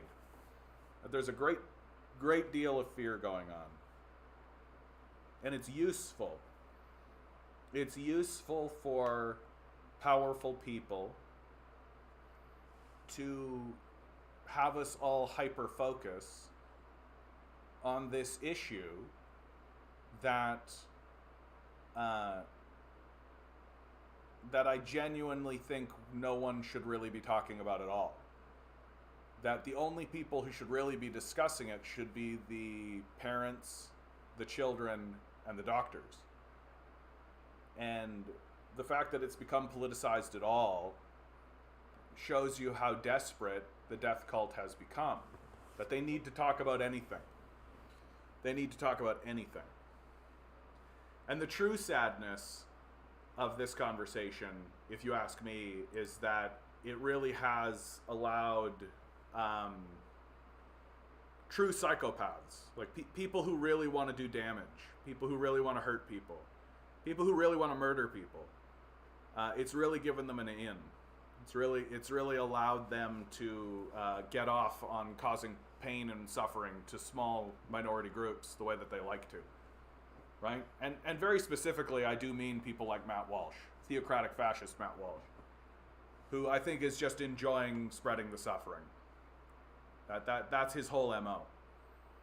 And to me, that's actually a serious conversation that we need to actually start taking and having, because when we talk about fascists in our society, the political analysis always comes from the left or the academia, but and we try to find a rationale, and we try to find a reason, and we try to find a justification for why these people act the way they act. But the real hard truth is that people on the right don't really do that. That they are doing what they are doing because they get off on it. And it's that simple. Like, why do you care about whether or not a trans person is going through some kind of hormone blocker or something like this? Like, why does that even concern you? Why does it even matter? And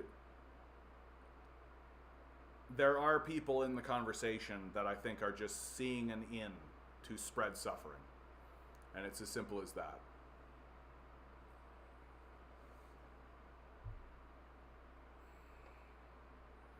Yeah, it says people are afraid of hitting on a trans person. Yeah, I think there's something to that as well.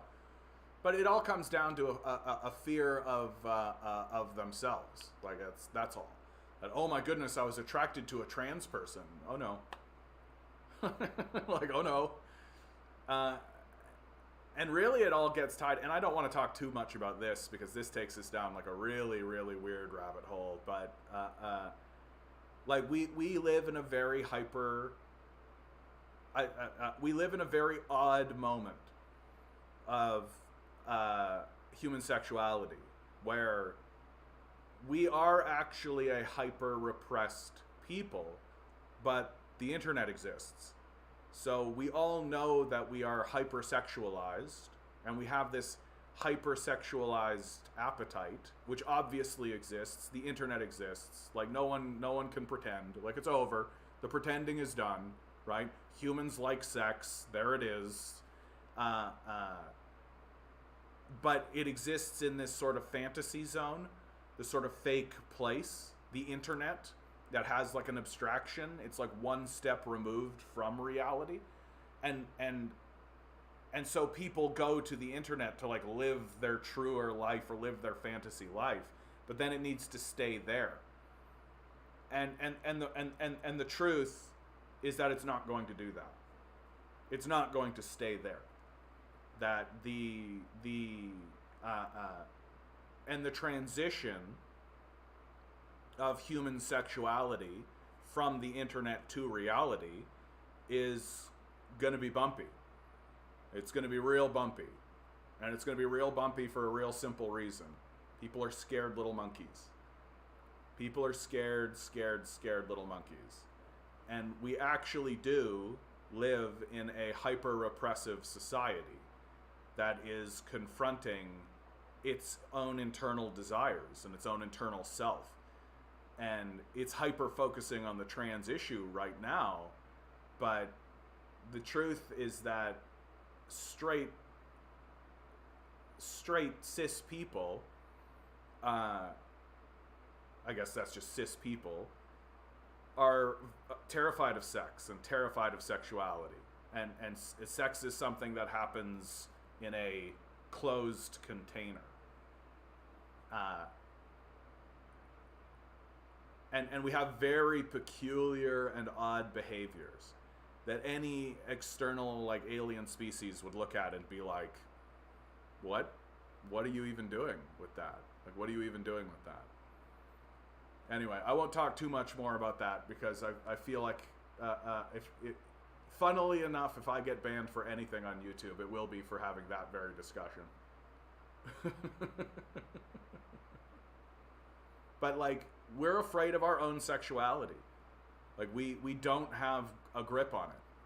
We don't have a grip on our own sexuality. We are embarrassed and ashamed by it. We don't want to have this conversation. We get very uncomfortable having a conversation about sex and sexuality in the society. And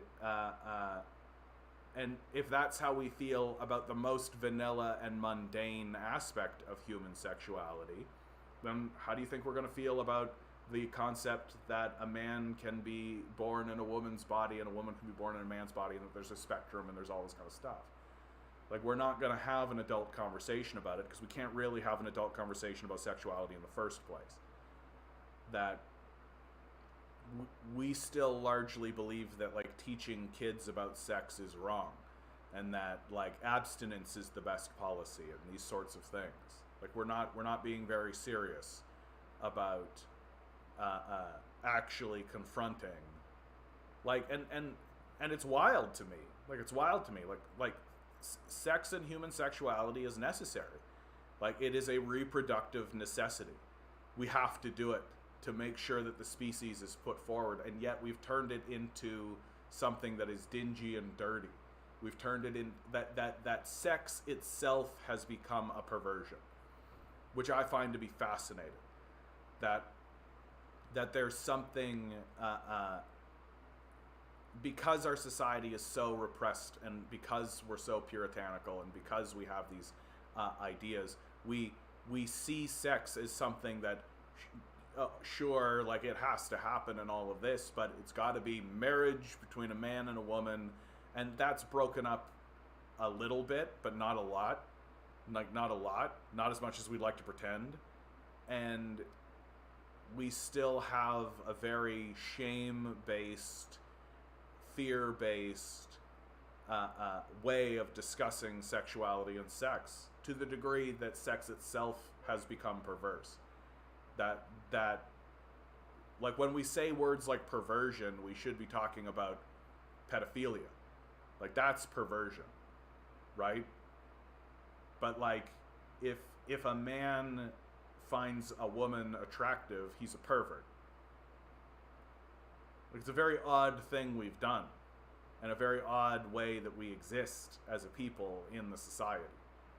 And the internet is breaking it apart to a degree, but it's also creating odd little offshoots and doing weird things to humanity, because we're not really being honest about the very nature of our own existence, which is as sexual beings that exist in the society. Anyway, I could tell nobody's comfortable. I could tell everybody's a little awkward. Nobody wants to chime in on this subject, unshockingly. No one wants to share their personal stories of their own shame.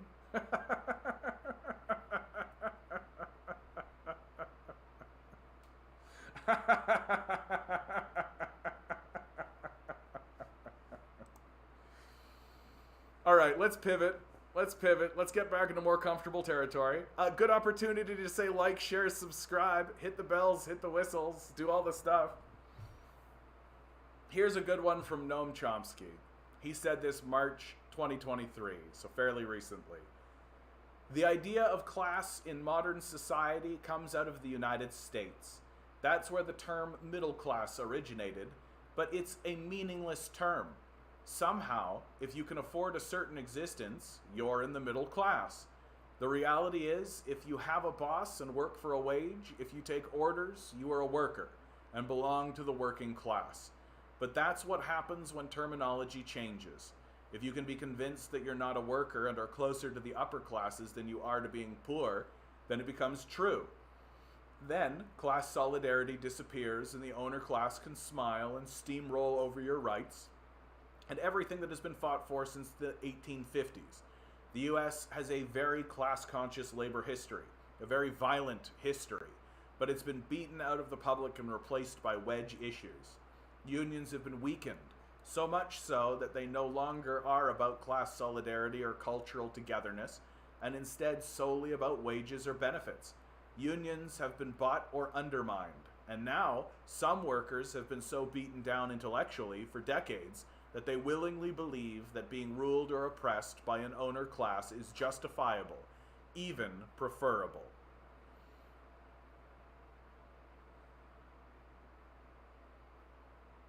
Uh-oh, Tinker. Do you mean the feminists have screwed everything up? No, that's not what I'm saying. I think everybody's screwed it up. That would be the way that I would say it. Like, I don't think the feminists have screwed it up. I think that everybody screwed it up. That it's a... I don't really feel right critiquing feminist movements, honestly. Like, I don't think that I have a position to be able to do that. I will say this about modern feminism, is that I do wish that they were just talking about periods more. Like, dude, these things are wild. Like, it's wild, bro. Like, it's wild that the manosphere, and like I don't hear anybody talking about these, like, the period. Are you kidding me? So you're telling me that once a month for up to like 5 or 6 days, women are bleeding from an orifice. Like, flesh is tearing out of their body and being discarded out. And we're not, like, attempting at all, under any circumstances whatever, to accommodate that? Like, what are we, fucking stupid? Like, are you kidding me? If men were experiencing that, we would have a week off a month. Like, we literally would be like, no, sorry, it's my period, right? Tinker, oh no, please no.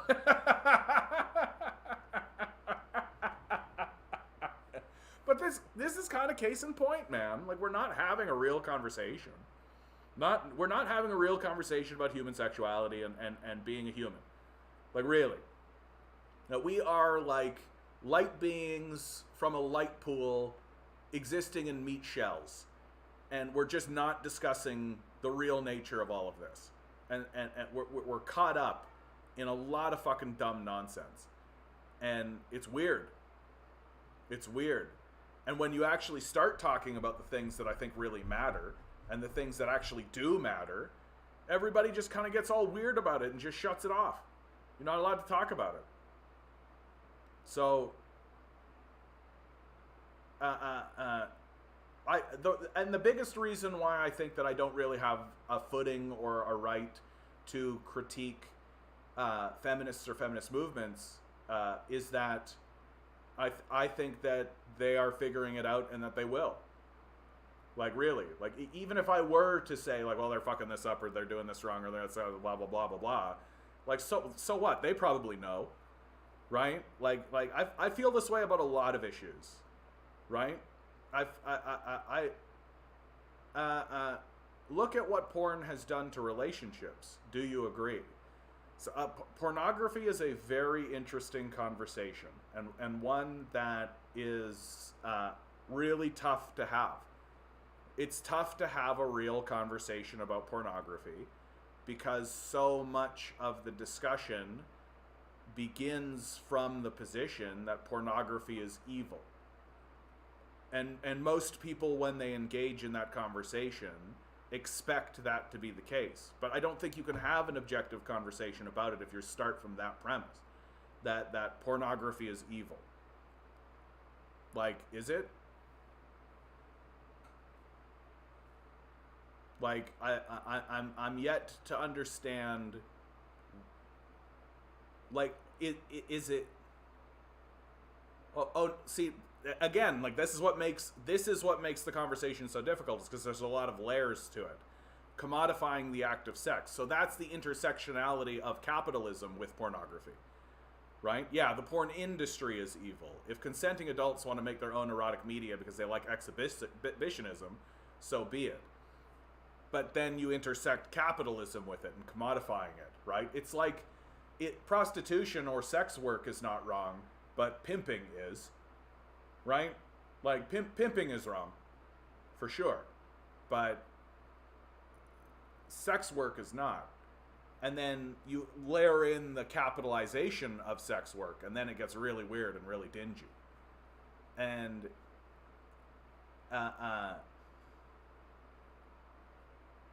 but, like, I feel like a lot of what happens in this conversation, like, is porn ruining relationships, or are relationships so repressed that, and weak and fragile, that simple, like, videos of people having sex are capable of blowing them up?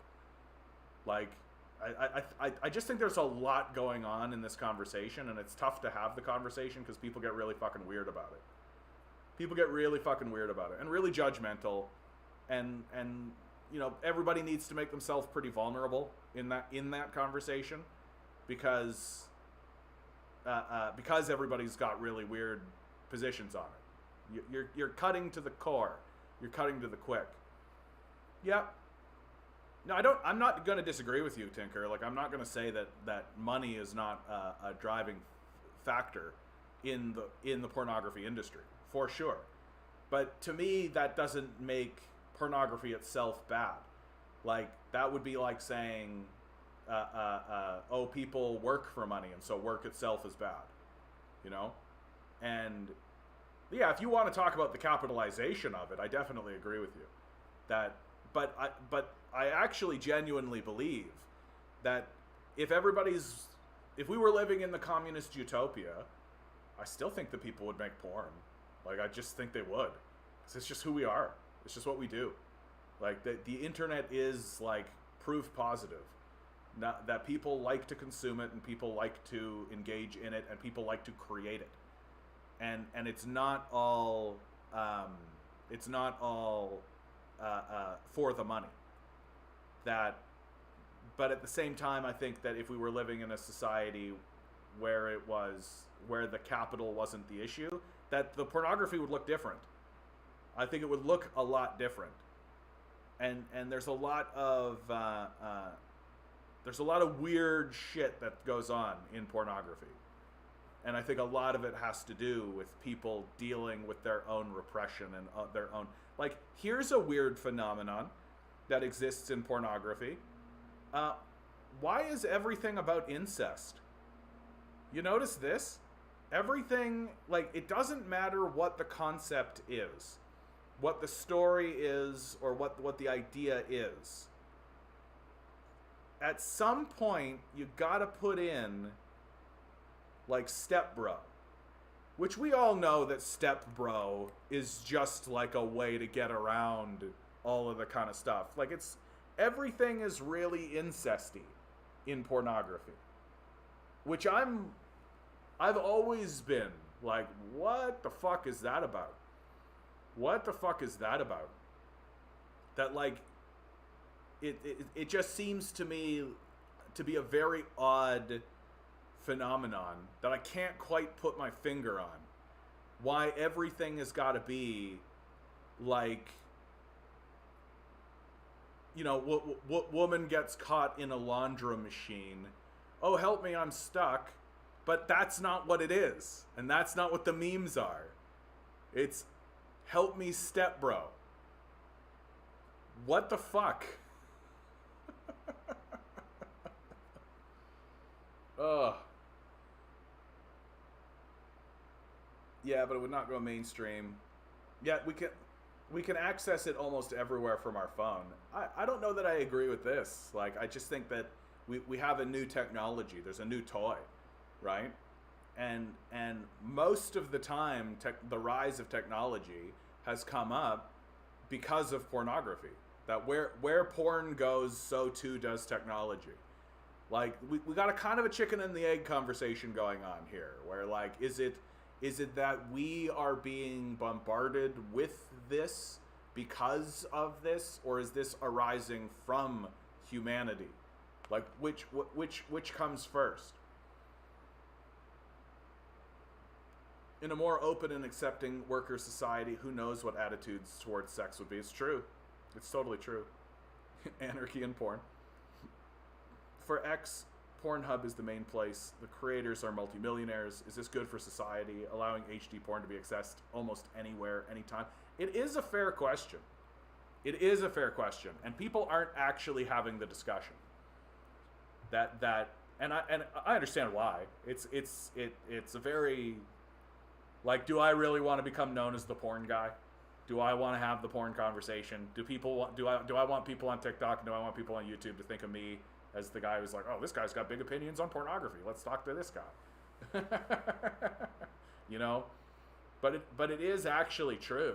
Like, and it is a conversation worth having.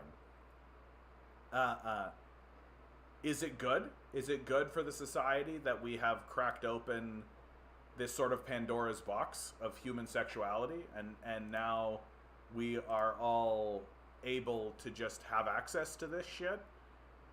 Like, is that necessarily a good thing?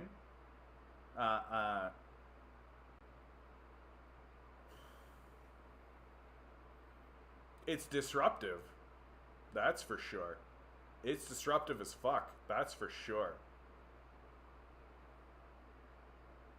Leon says, the conspiracy-minded me thinks the porn industry's purpose is to promote misogyny, sexual violence, and perversions. Just another tool to divide the working class. You know, Leon, I gotta tell you, I actually think about it the other way.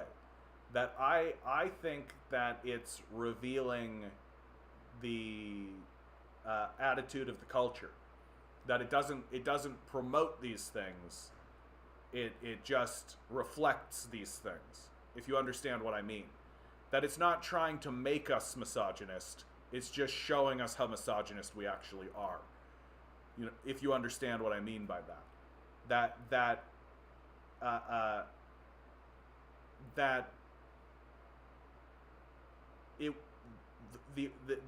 The work wouldn't get yeah, I do understand, but it doesn't help. I don't know, it changes the focus, I think, because it takes the focus away from this idea of there being like this overmind and puts it more into the lap of the culture and more into the lap of the people, to say like, hey, yo, like, it's sort of weird that we have this odd like it's sort of weird that like kink.com exists. Like, it's sort of weird that there's these like very weird, like, brutal ways that we interact with sexuality, and like it's sort of weird that this is something that people are seeking. And but at the same time, I don't like the individualistic perspective. That I do think that we are susceptible to systems. Yeah. Underage being exploited, of course. And of course there's like total scumbags. Like, of course there's total scumbags. Like, I remember I watched a documentary not that long ago about how do people get into porn. And it's pretty exploitive. Like, it's pretty brutal. Like, the men that are at the heart of it are obviously exploiting young women, and are obviously yeah, Chris Hedges has a take on it. Chris Hedges is one of the few people that I've actually seen who has even talked about it and tried to put voice on it. And another person that has actually tried to broach the subject on more than one occasion is Jordan Peterson. That yeah, and Chris Hedges says it's part of a society mutilating itself, like a process of self-suicide, porn, guns, violence, sadomasochism. Yeah. Well, and what I find very funny, though, in regards to the conversation to pornography, is how, like, pornography exists throughout the internet. Like, anyone, anywhere can get access to nudity and sex at any time, easy. In 10 seconds, less than 10 seconds. Anybody can get to that. But if you were to see a pair of breasts in a video game, everyone would lose their fucking minds about it. Like, I can play the game Mortal Kombat and watch someone, like, literally tear someone's jaw off in, like, slow motion with, like, X-ray vision, and then take that jaw and, like, jam it into their eye socket, and just everything is just very specifically articulated, and everything's very specific. But if someone was in the background with their top off, like if Katana was in the background with her top off, everybody would lose their mind. That'd be the headline. It's a very strange relationship. We have a very weird, odd relationship with human sexuality and nudity, and we are willing to tolerate just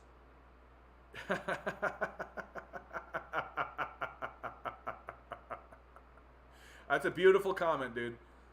A fella comes in here with the name "Just Changed My Username." Oh man, this topic is exactly in my lane.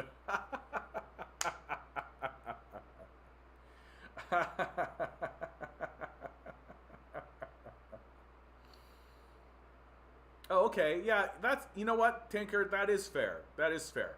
I understand, but we're not talking about nudity or self-expression.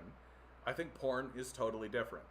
That I think you're probably right, and I think you are focusing on the industry / capitalization of pornography. That's what you're trying to focus in on and hone in on. That it's not the relationship that we have with ourselves and with our self-expression that you're interested in talking about. It's the commodification of it.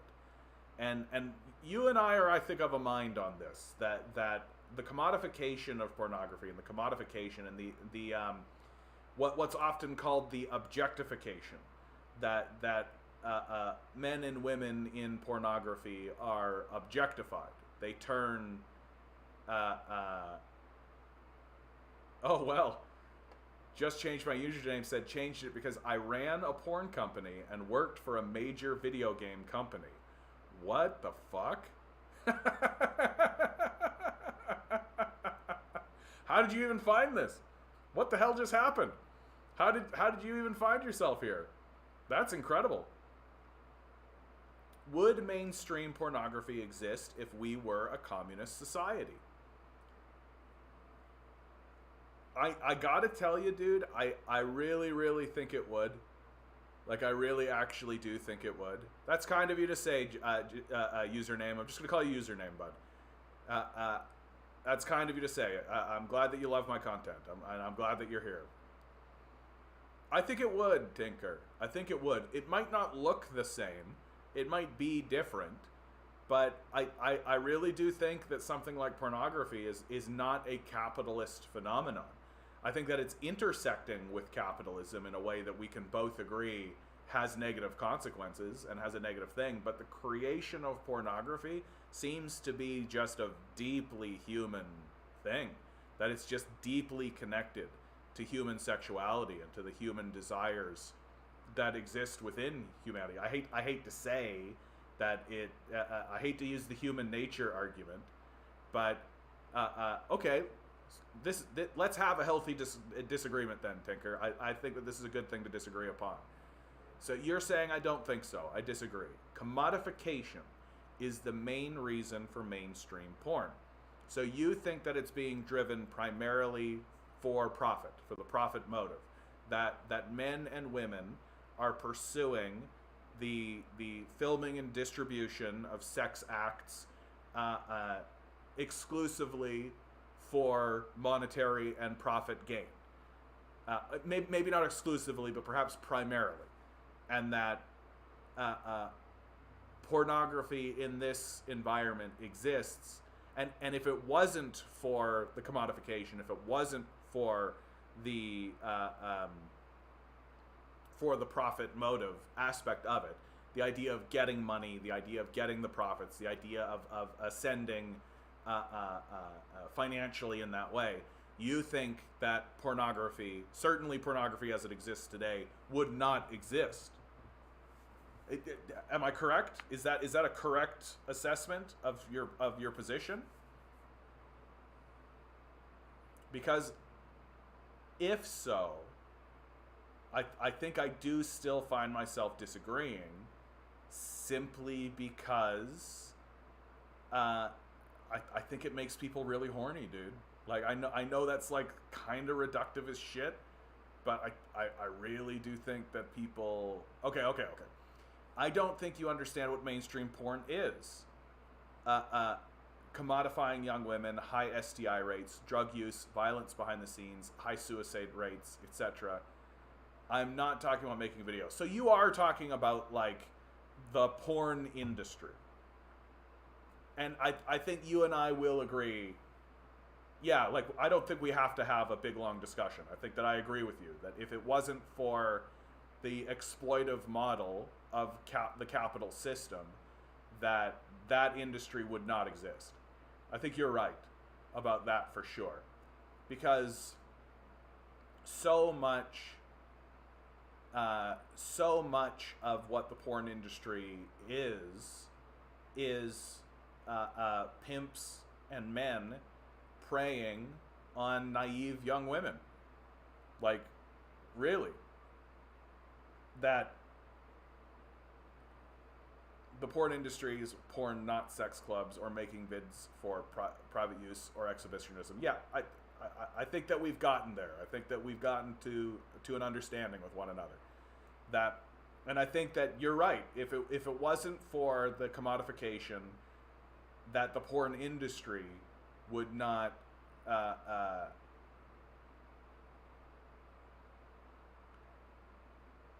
yeah, I think that the way that you have defined pornography, which is as the porn industry, is I agree with you. I don't think that would continue to persist in a non-capitalist environment.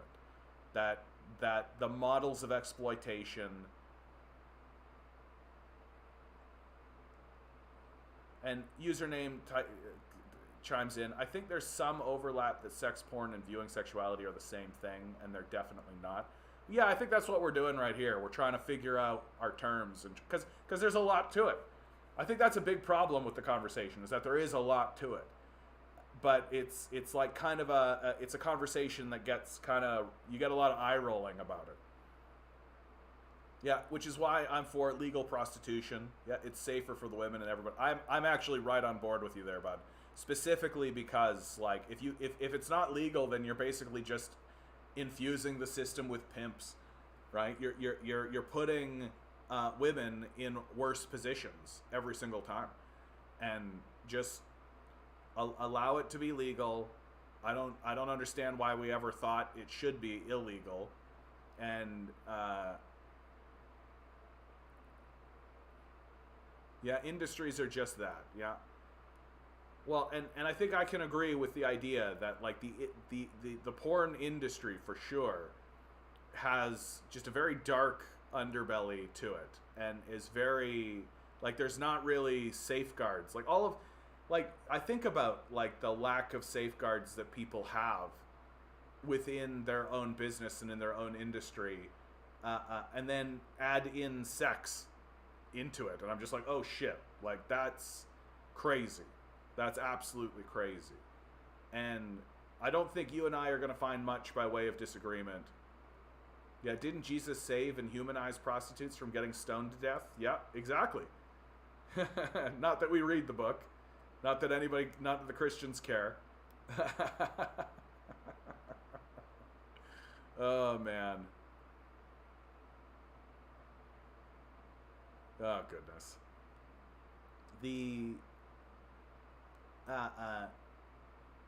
And I do think that a lot of it, like our attempts to make prostitution illegal, for example, a lot of it just flows from this sort of puritanical idea of oh, these people are dingy, right? That sex is dingy and creepy and perverse, when it's really not. I feel like sex work is kept criminal, so it makes it harder to monetize and compete with capitalist insights. You know, it's funny actually, because you would actually think that in a capitalist society, that prostitution would just become built into the society. You know what I mean? Like, you'd have like a McDonald's of prostitution in an actual capitalist society. So I think that there's something else happening there, and I think it is this sort of Christian puritanism that says that sex is wrong. North American commies will end up being agnostic, atheist Bible readers. Hey man, I actually, like, I straight up make the argument that we should be reading the Bible as a secular book and understanding it that way.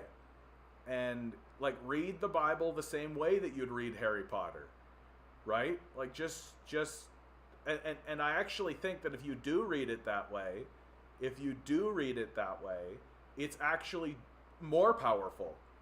That's a more powerful document once you read it as a secular document.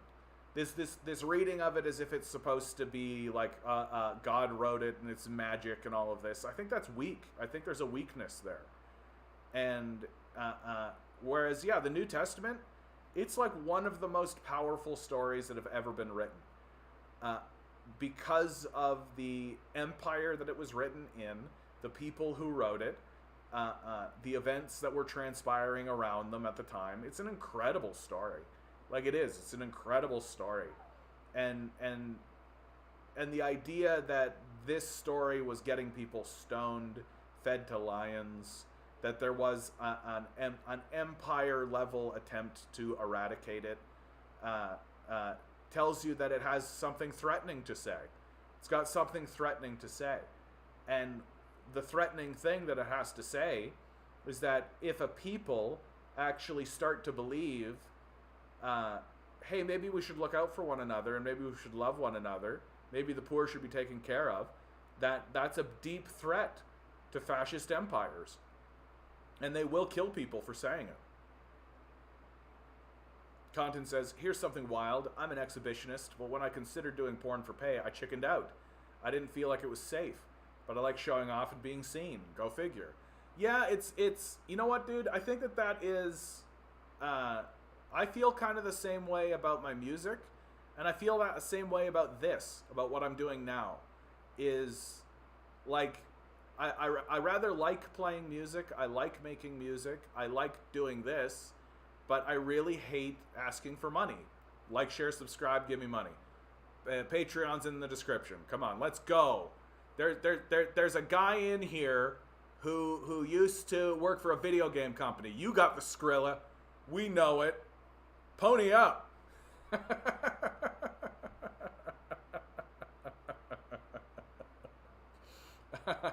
I hate it. I hate it. I hate doing it. I hate asking for money for the things that I do and for the art that I do. I hate commodifying my hobbies. I hate commodifying myself. I really do. I despise it. And so, because there's something, like, you want to be able to do that stuff and give it to the world. Like, I know I do. Like, I know that's how I want to be. I want to give it to the world and let the world do as it will. And needing to sort of pay fealty to this false god of money feels so dingy and shitty. And it's like it's this infusion of the worthless middleman into every aspect of our lives. I hate it. It's so annoying. It's like having a perpetual tax collector in your life.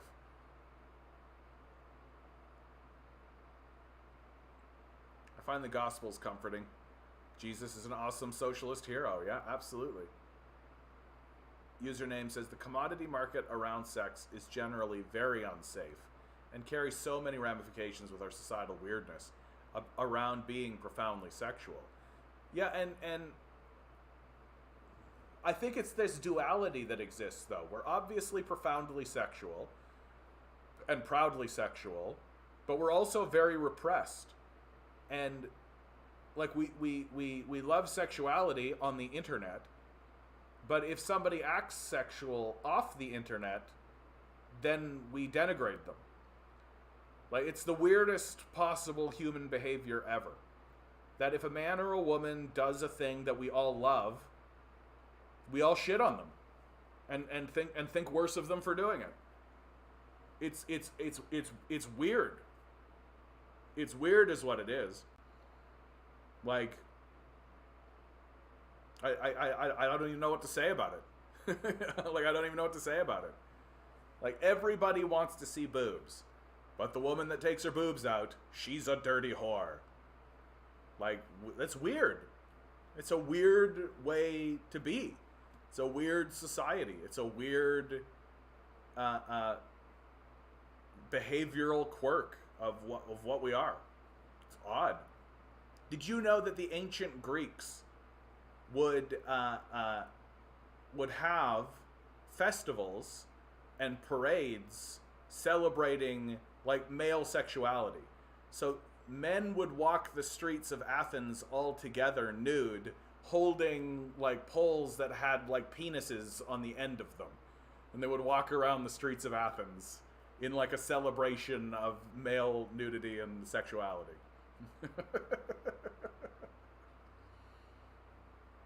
Have you seen The Chosen TV series? Is it worth watching, or is it just far-right evangelical shit? I don't know about The Chosen. I don't know anything. Sorry, dude. I've watched lefty people on TikTok lives that go from normal to very elitist cringe people, lost to social media capitalism. Yeah, I think that happens. I think that you're seeing that with someone like Hassan. I think Hassan's a good example of this. And he still is an interesting voice, and his takes are often very good, but I think that he is kind of getting more and more entrenched in just having a lot of money. And that he's getting more and more entrenched in what he's doing, not as a movement, but as a business. And so it's kind of fading him out as an interesting voice. Username says, I went to some porn conferences. I was kind of blown away by chatting with popular porn stars like think these same things. Yet many of them understand the strange corner they're pinned in. Yeah, I suspect that they would. Right? I suspect that they would. That they are in this industry where there's all this demand, where they are selling themselves and selling sex in this way, and yet we all treat them like shit for it, even though there's obviously this huge demand for it. It's very weird. Like, it's weird. It's a strange phenomenon that seems to exist. And I have to pin it on the Christians. I do. I have to pin it on the puritanical Christians. That, like, everybody has sex. Everybody wants to have sex.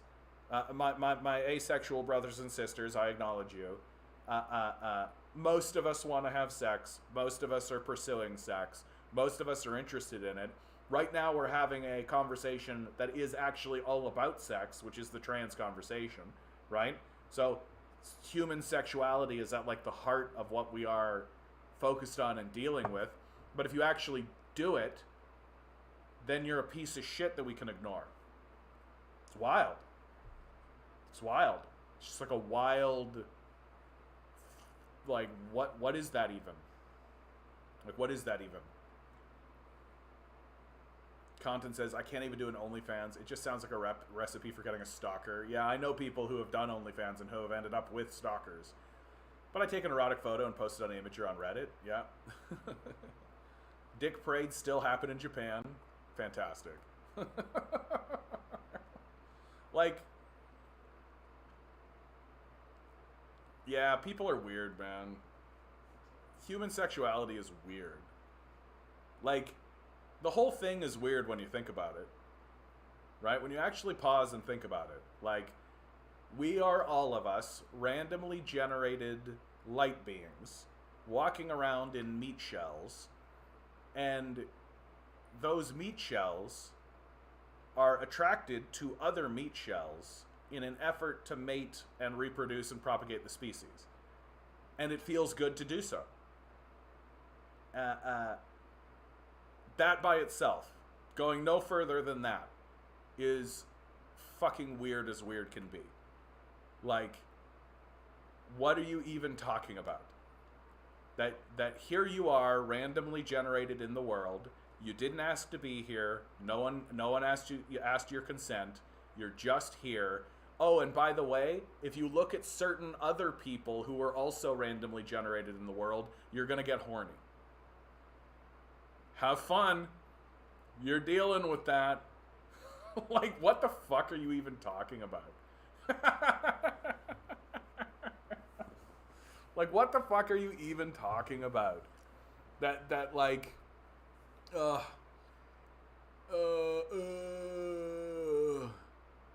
Darnell commits tax evasion. Communism never works in practice, only on paper. No governing system will ever be good, to be honest. So, if communism never works in practice, why do we spend hundreds of billions of dollars to destroy it? Just throwing that out there. Content, I believe in androgyny aesthetic supremacy. Alright, whoa, hold on. There are those of us out there that are going for their own styles, Content. I myself am doing wizard chic, right? I got the beard for it, right? I'm attempting to have my magic spells and all of this.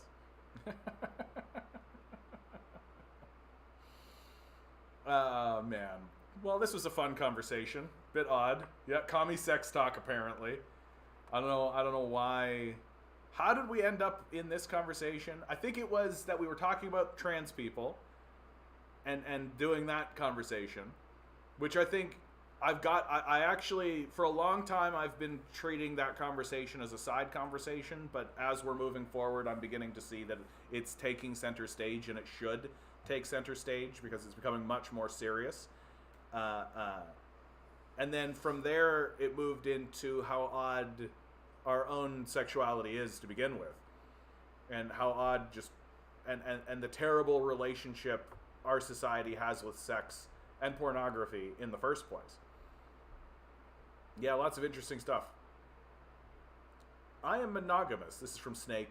I am monogamous, but do you think that would be less common in a communist system? I believe we would be less progressive of our partners in a workers' society. I'm not certain. Yeah, I gotta tell you, dude.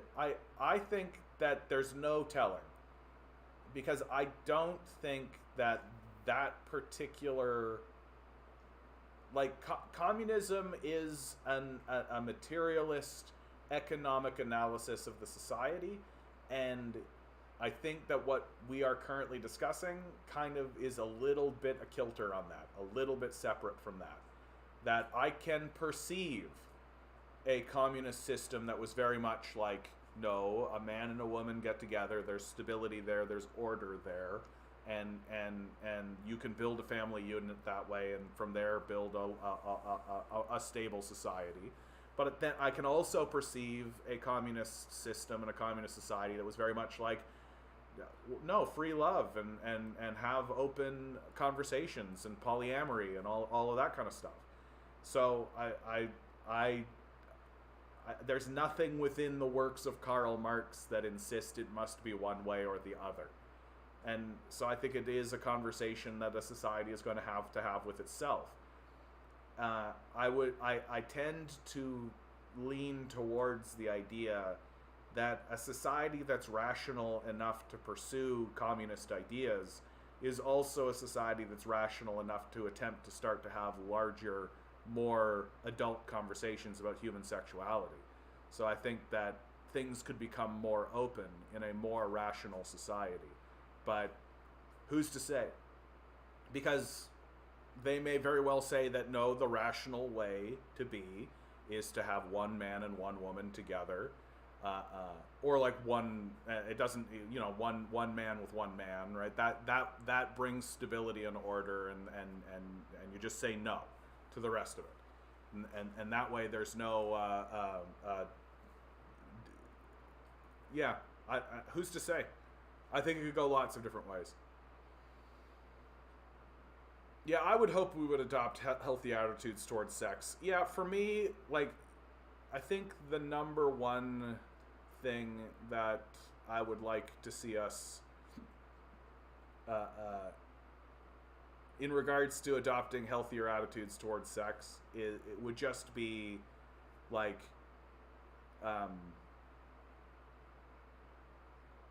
it seems to me that we live in a society where if you even acknowledge that you desire sex, then you are somehow perverse. I said this earlier, but it's worth restating. This is the strangest thing ever. That there's like, and there's so many different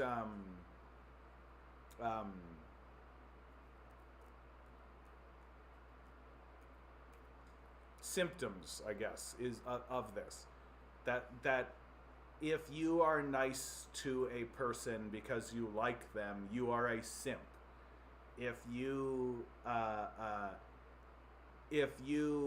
find a woman attractive when she's wearing an attractive dress, you are harassing her.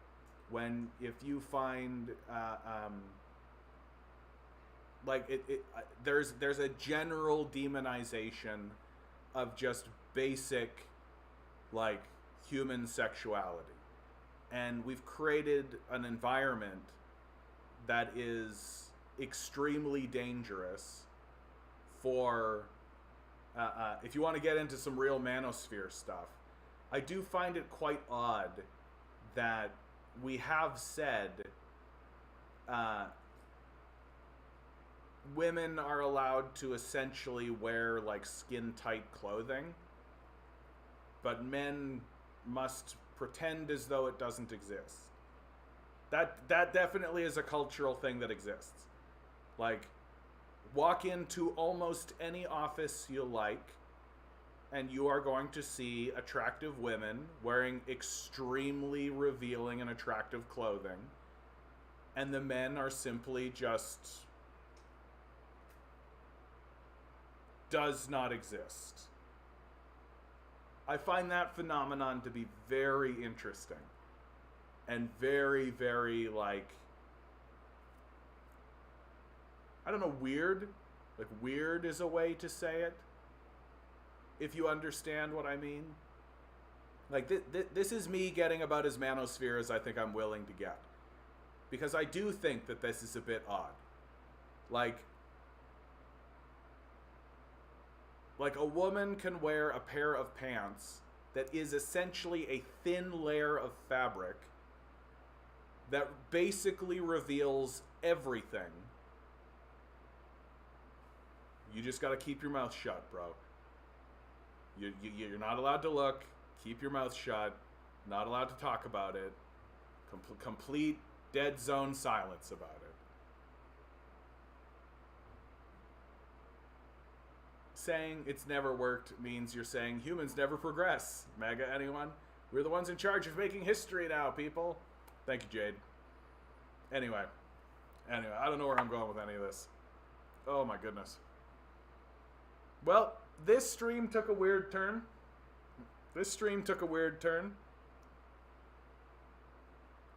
I don't know. Ugh. You know, guys, I gotta work tomorrow, and I'm really tired. I think I'm gonna call it a little bit early today. Yeah. Always remember, guys, each and every one of you is a quantum being, walking around in quantum energy. The billionaires are spending hundreds of billions of dollars in the hopes you'll never realize it. You'll just stay the good little commodity they need you to be. Rebel. Revolt. Repent. Good luck. We're gonna need it.